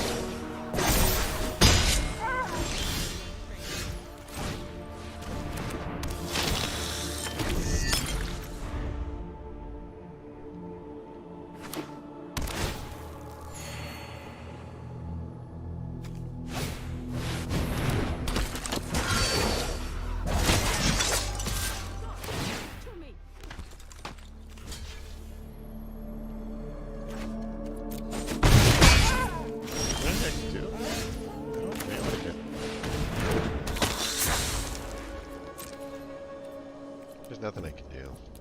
I'm just going to be behind the whole time. Double Wanderers, Adeline, and it's just too much. Sometimes. Well, and that's what I wonder, like, is the reason why this deck doesn't perform well because of the number of rares that are in it and the kinds of people that we have the chance to fight. Because, like, if you look at the rarity in this thing, there are a rare card, a rare card, a rare card, 2 rare cards. Here's a rare card. Here's a mythic card. Here's 2 rare cards right there. Would you like to have 4 rare cards? How about 3 more rare cards? Maybe 2 more rare cards. And then let's just throw a rare card on there for fun. It's just a lot of rare cards. And that's going to make it very tough in the balancing act. We take 1 rare card out just because I don't think it's making that big of a difference. But it's something to consider. That maybe we should remove some of these rares, like here and here, in order to lower what the average difficulty of the creature that we would be facing. And then let's take a look at the word blood again to see. It would like these Bloodsworn Squires, which have the word blood in them but don't create any blood knights. It doesn't do any good, so that's not going to work. We could put another Epicure Maker and a Belligerent Guest into the equation. And it certainly lowers the power value, but it might lower the chances of getting double, double Wandering Emperor, right? Like, because I think it's just trying to match it up and say, like, okay, you've got 2/3 of your deck is rare and above, so we're going to make 2/3 of their deck rare and above, and that's who we're going to match you up against. And when you get to that level, you start to see some pretty scary synergies. It makes it very difficult to get past that control. When I look at some of the other cards, the other decks that we built, the ramping decks, the toxic decks, we're not utilizing a ton of rare cards to deliver toxic. And so we're getting a very different level of opponent along the way. 3 lands means that we're probably keeping.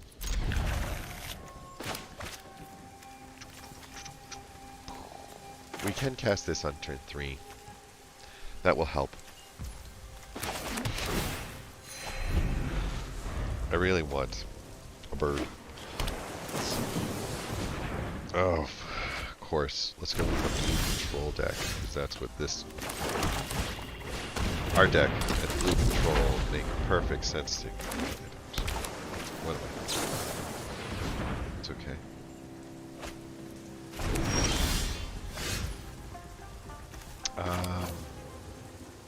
It's gonna seem weird.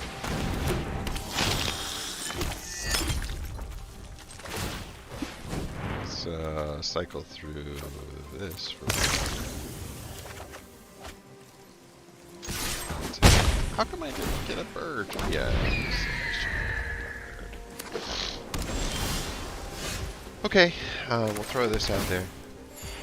Throw this out there.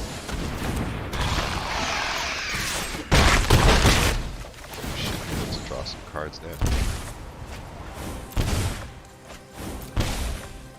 Okay. 2 lands and a removal spell. Game on. Start with removal number 1. Slip out the back. Number 2.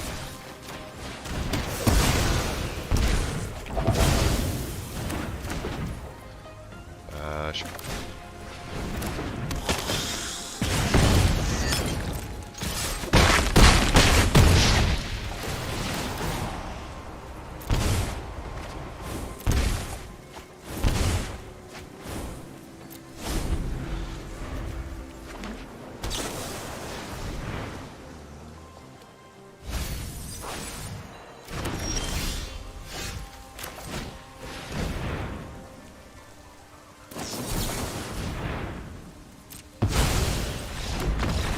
Yeah, I know. I just wanted to finish up the deck. So, that's what the Gix does. It gives you endless card draw, which apparently we would have been flooded out of our brains if we would have waited. But because of the fact that we don't have to wait, we can just keep going and going and going. And he didn't have the ability to threaten us with a life, so I gave up 8 life and drew 8 cards as a way to make that work. um,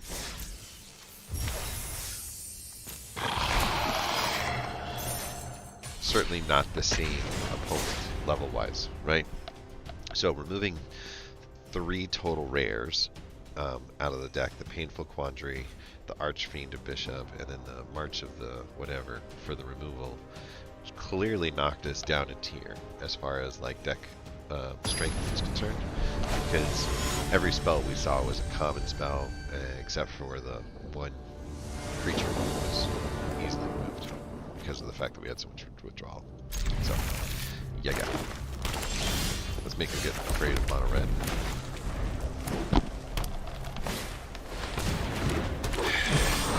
Let's go with Blood Tide Harvester.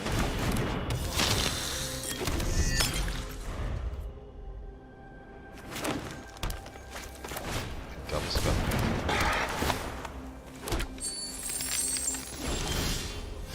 Okay. Let's go here. Let's go here.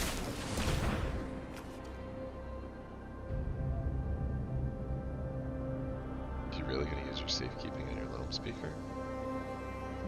I dig it.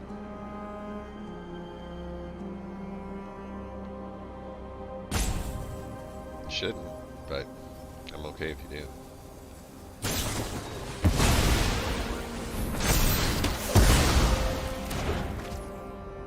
So weird.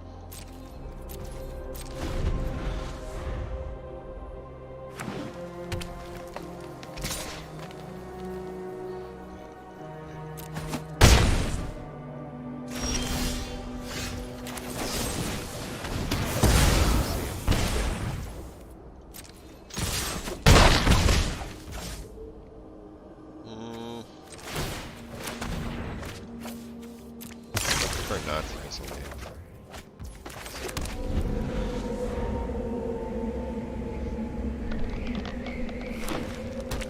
Ideally we'd put Gix next.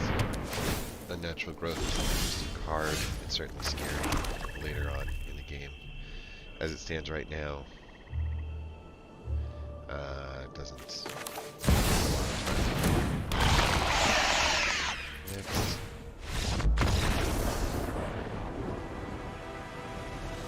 That's what I'm trying to say. I think that the reason why I didn't like it, I could have sworn that deck was really, really good, but it had definitely bumped us into a different crowd. So Bloody Black is now in a good spot, and it is something for us to consider. Let's do the math on the total number of rares that we had in this, and then we'll kind of use that as like a guideline to say, like, don't get above that line.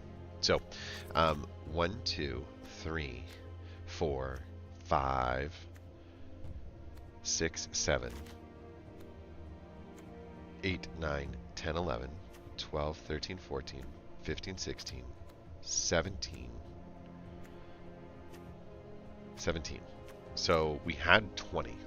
So somewhere between 18 and 20 is a kind of a line that says that, like, you're going to go into a deck that where every card is really, really overpowered. Like, every card has got this level of power, and none of them have this level of power, right? And we just don't want to do that. We want to be able to go into something that's got similar kinds of deals. So as long as we keep the overall rare count... Oh, look, we do have 2 more rares over here, too. So we're actually at 19. And I bet that's the line. I bet the line's at 20. So if you get to 20 or more rares in a deck, you better watch out, because you're going to go up against a much, much higher level. So it's like, if you can get to 20, you might want to get to 50 kind of deal. Because that's the difference in power level. You're going to go right into the end game kinds of stuff. Scheming Aspirant is so interesting. You type in the word proliferate, and these are all the cards that have something to do with proliferation, right? So one attacker, and then a whole lot of, another attacker, and then a whole lot of like removal spells and stuff like that. You don't need to worry about black, but in the proliferate section over here, it's just to draw a card or bounce a guy, and or throw a 1/1 out there. And then this is a hard to cast spell, so proliferate in blue is actually not great, but proliferate in green has a lot more power to it. You got the bloated contaminator, it's 1. You've got the venomous brutalizer as a way to essentially create another one. The contagious vorak is a 3/3 that comes in 4/3 and proliferates, which is good. Here's a flying removal, which isn't bad. The adaptive spore springer gives you an option to proliferate, but the unnatural restoration just kind of helps you draw a card back out. Maybe a contagious vorak, maybe a copper longlegs that you just sacrificed to proliferate with. But if you wanted to make a proliferate deck, this is totally possible. 4, 6, 10, 13, 14, 15, 16, 17, 18, 19, 20, 21, 22, 23, 24, 25, 26, 29, 32. That is totally doable, dude.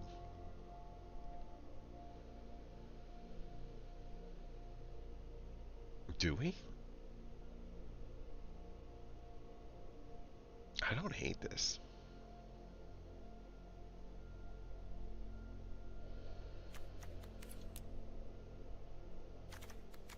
Alright, we're going to say done for this, and then we'll make a scheme.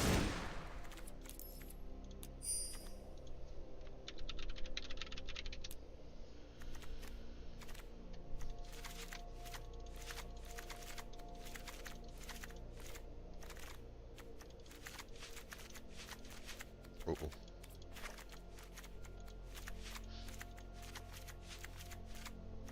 I'm missing 4 cards.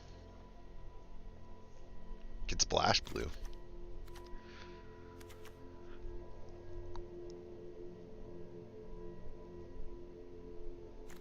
I don't hate that idea.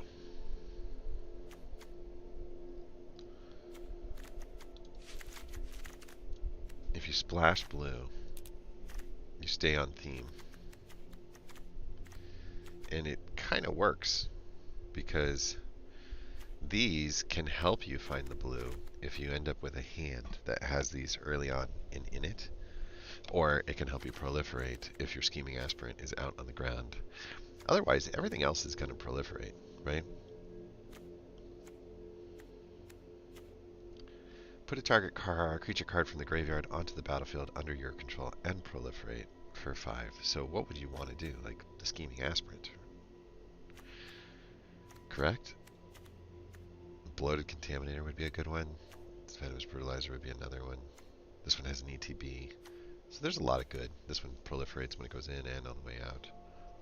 There's a lot of good pieces here.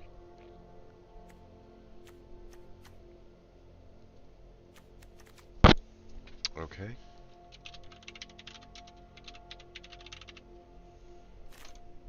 Scheming pro-lifers.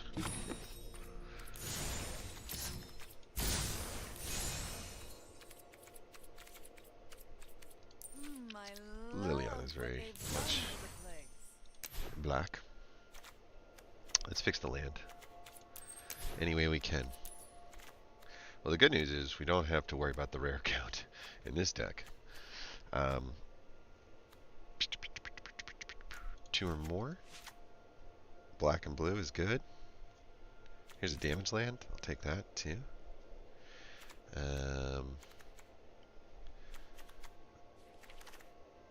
Green and there is good.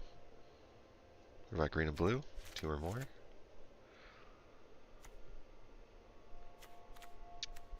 I think that's it. But now, we want 1 basic land. So we've got 1, 2, 3, 4, 5, 6 islands to splash. And then we've got 7, 8, 9, 10, 11, 12. And we've got 9, 10, 11, 12. So we're pretty even Stevens on greens and blacks, which I'm okay with. And we've only given up 1 possible green or black card by doing it this way. So I'm kind of digging it. I think that the land looks good. I think that the curve looks good. Curve's down to 2.4. That's pretty solid. And this is not a toxic deck. I think we've got one creature, two creatures that have toxic to them, right? Instead, we have some toxic over here too, but we are a proliferating deck, with the idea being that every single card here proliferates. Every single card here proliferates. Let's give it a shot. I don't even think we put it in testing. I think we just give it a shot.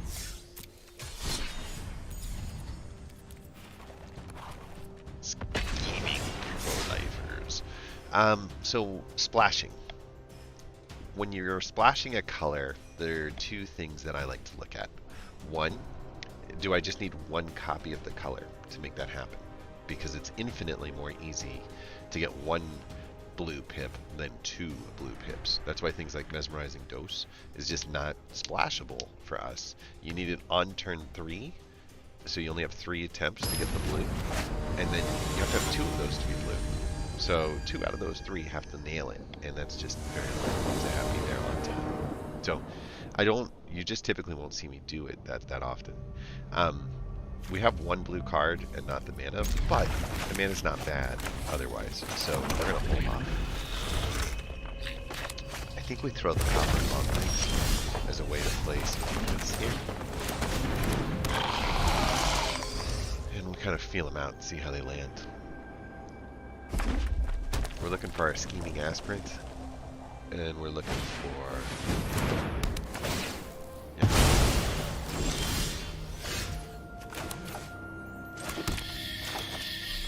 Dig it.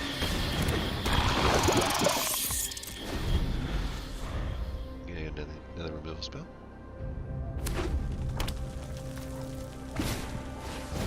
Okay. How about that oil?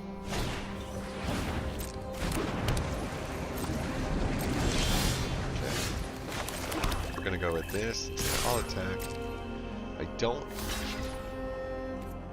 I didn't expect him to do that, to be honest. Yeah. Alright, so good example here. Like a Serum Snare would be nice to have an option, but we don't have it right now.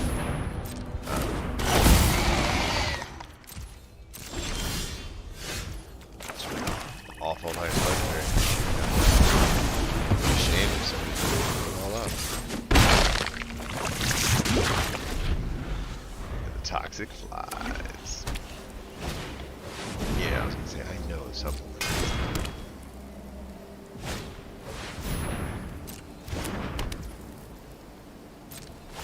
I think I can sneer him.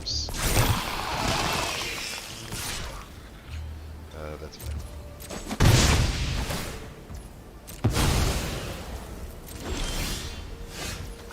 Okay. I'd like to have less land. It's been 3 draws in a row.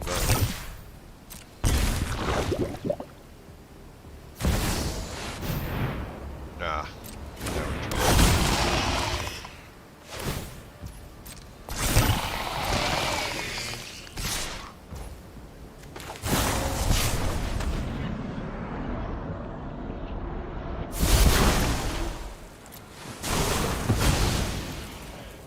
Come on, blue. Or mana.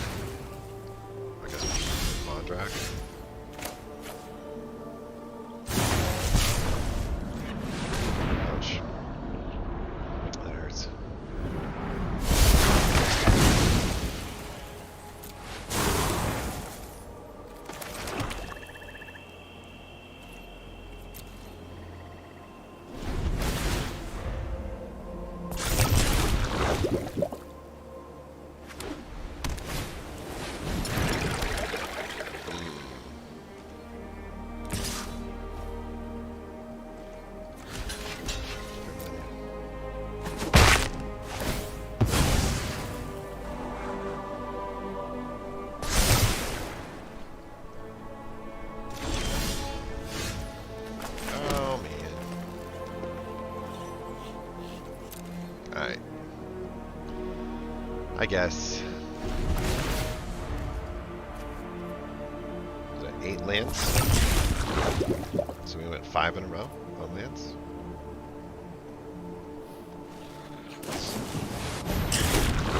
Yeah. Checks. Good job.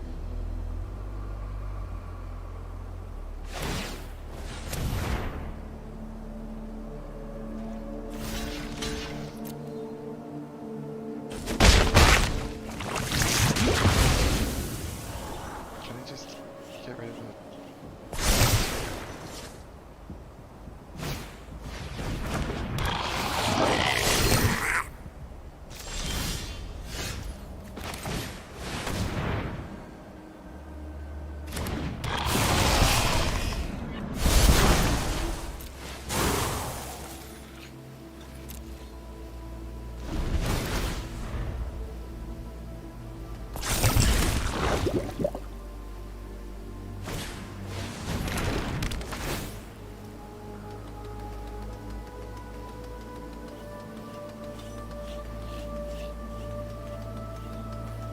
If we had to get to the command, obviously, that would be ideal, right?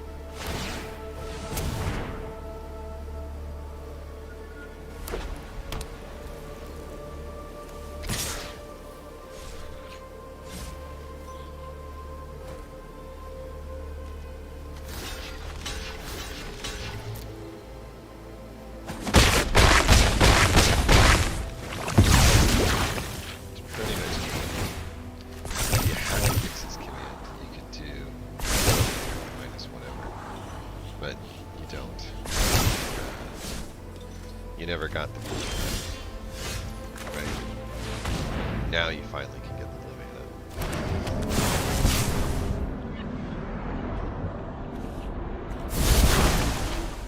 Nope.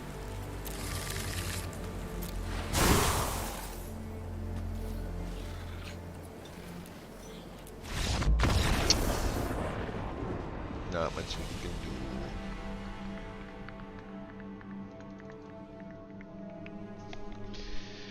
Ouch. That's the problem with splashing colors, right? You can get absolutely railroaded. In that case, it wasn't so much that the color railroaded us, it was that the cards themselves were just so much land. Like, we only have a 2.4 average and we have 24 lands, and there's just way too many lands coming at us. I think we need much more interaction on the board, much faster, much faster. So what would we stick in here that's in our main colors that would make it a higher chance for us to survive such interaction? Wouldn't mind something that does better in the proliferate. This is kind of neat as an exile. We could slow them down a little with duress. We could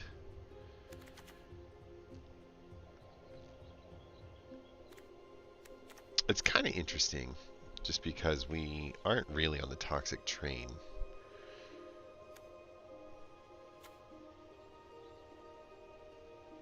The proliferation works really good with the slaughter specialists.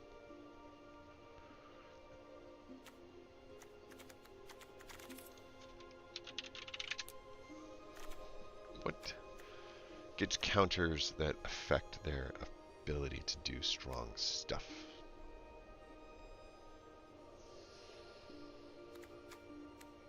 You could do a spell dancer with the Necrogen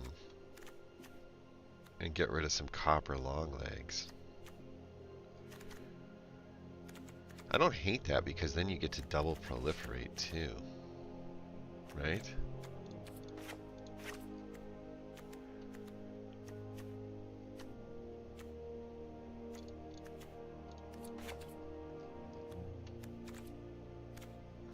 Okay, so we only had one spell dancer, so we're only doing that. Getting a card draw with a poison counter is not bad, but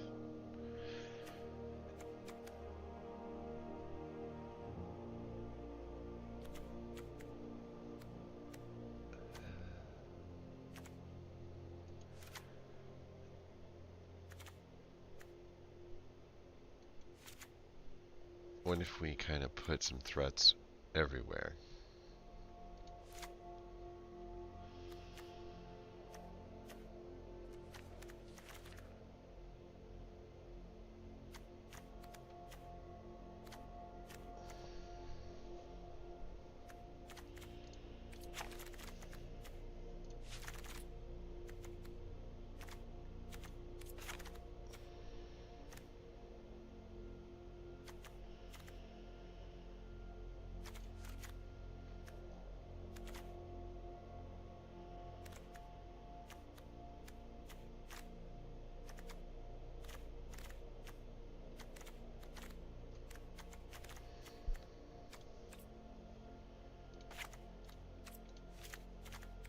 Alright, we're down to 22 lands. We're up to 2.6 on the average. We've built some counters, some creatures that gain counters, right? And so Proliferate is going to have a pretty profound effect on all of these cards becoming much greater than what they are. This thing puts counters on stuff. This thing gives out a poison counter, and the Proliferate's going to affect it. So it's like getting a double removal. And all of this is at the cost of 3 copper longlegs, which I just don't believe, and 2 thirsting roots. I feel like those were like our weakest cards that we had in there.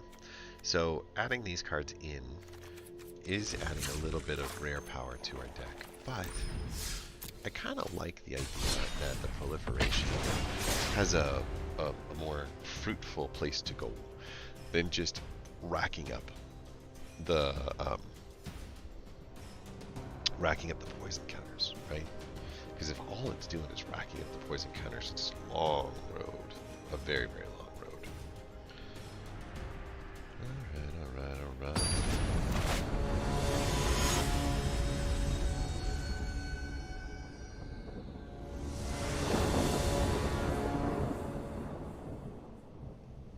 All right. All right. We do have a blue land, so we are going to keep, just because we know how difficult that can be to find. We'll start with it.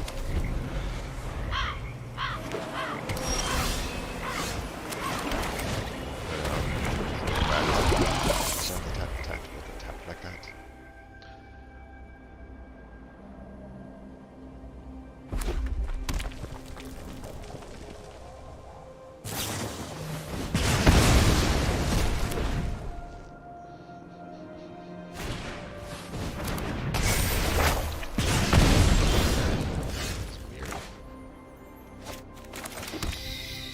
We'll just say next. We know he's going to throw a creature because he wants a +1 counter on it.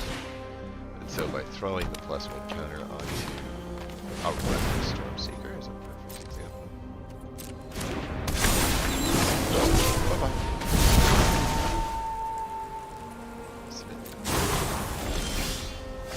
Say, how'd that go?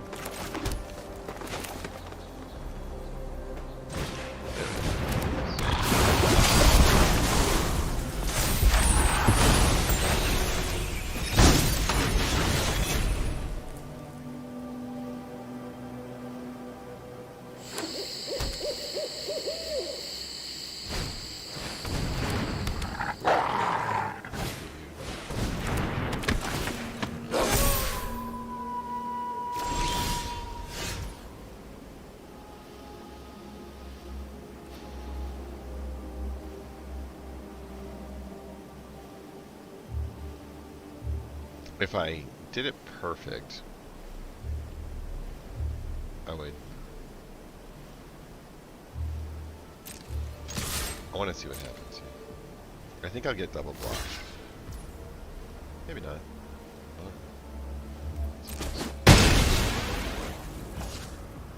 And then, yeah, I think we get it.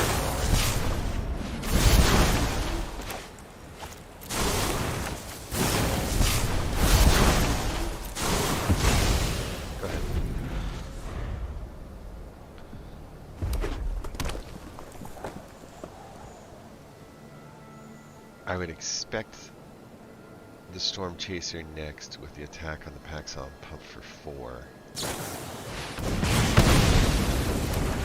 This guy with his burn spells are just killing me.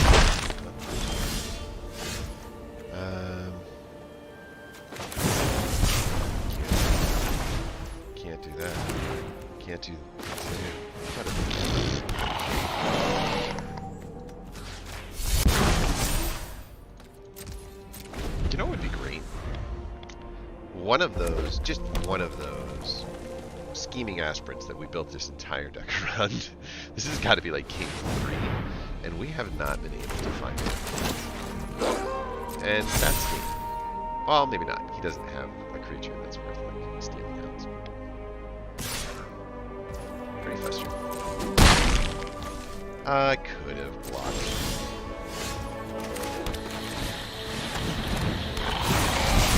A whole lot of nothing because we can't get in there.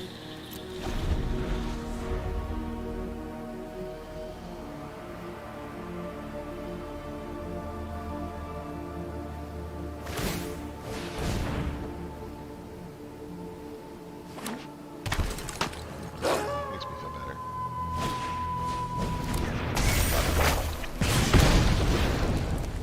Okay, so we could use some cards.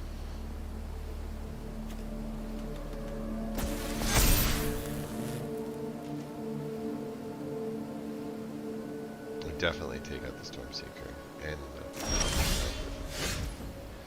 didn't work out that way, so we're just gonna take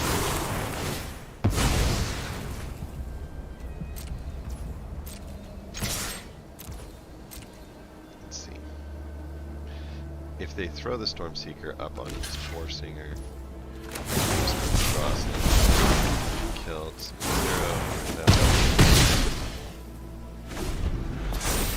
end its life.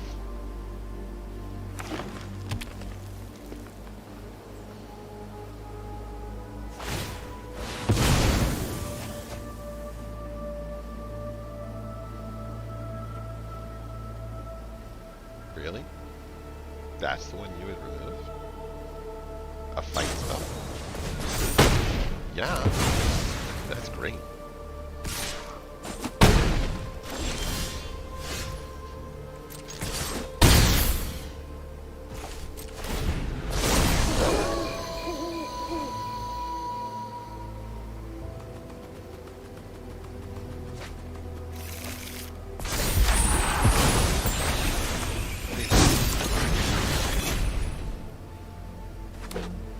Never got a toxic creature.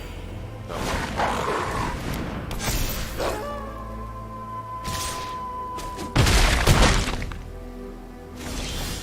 Yeah. Then they just got nothing but land. Again. I could have sworn I dropped the full land count down to 22, but that didn't stop me from drawing 7 lands. Like, okay. We had 8 the other times. Woohoo! I think I'm getting frustrated, so I'm just going to call it a day at this point. Unfortunately, this deck is just not going to come together. It's just a Dimir control deck, I think, more than it is this like 3-color kind of piece. It's just a blue-black. You want to do everything that controls the board. It doesn't offer up enough offense on the other side. So that'll be the stream.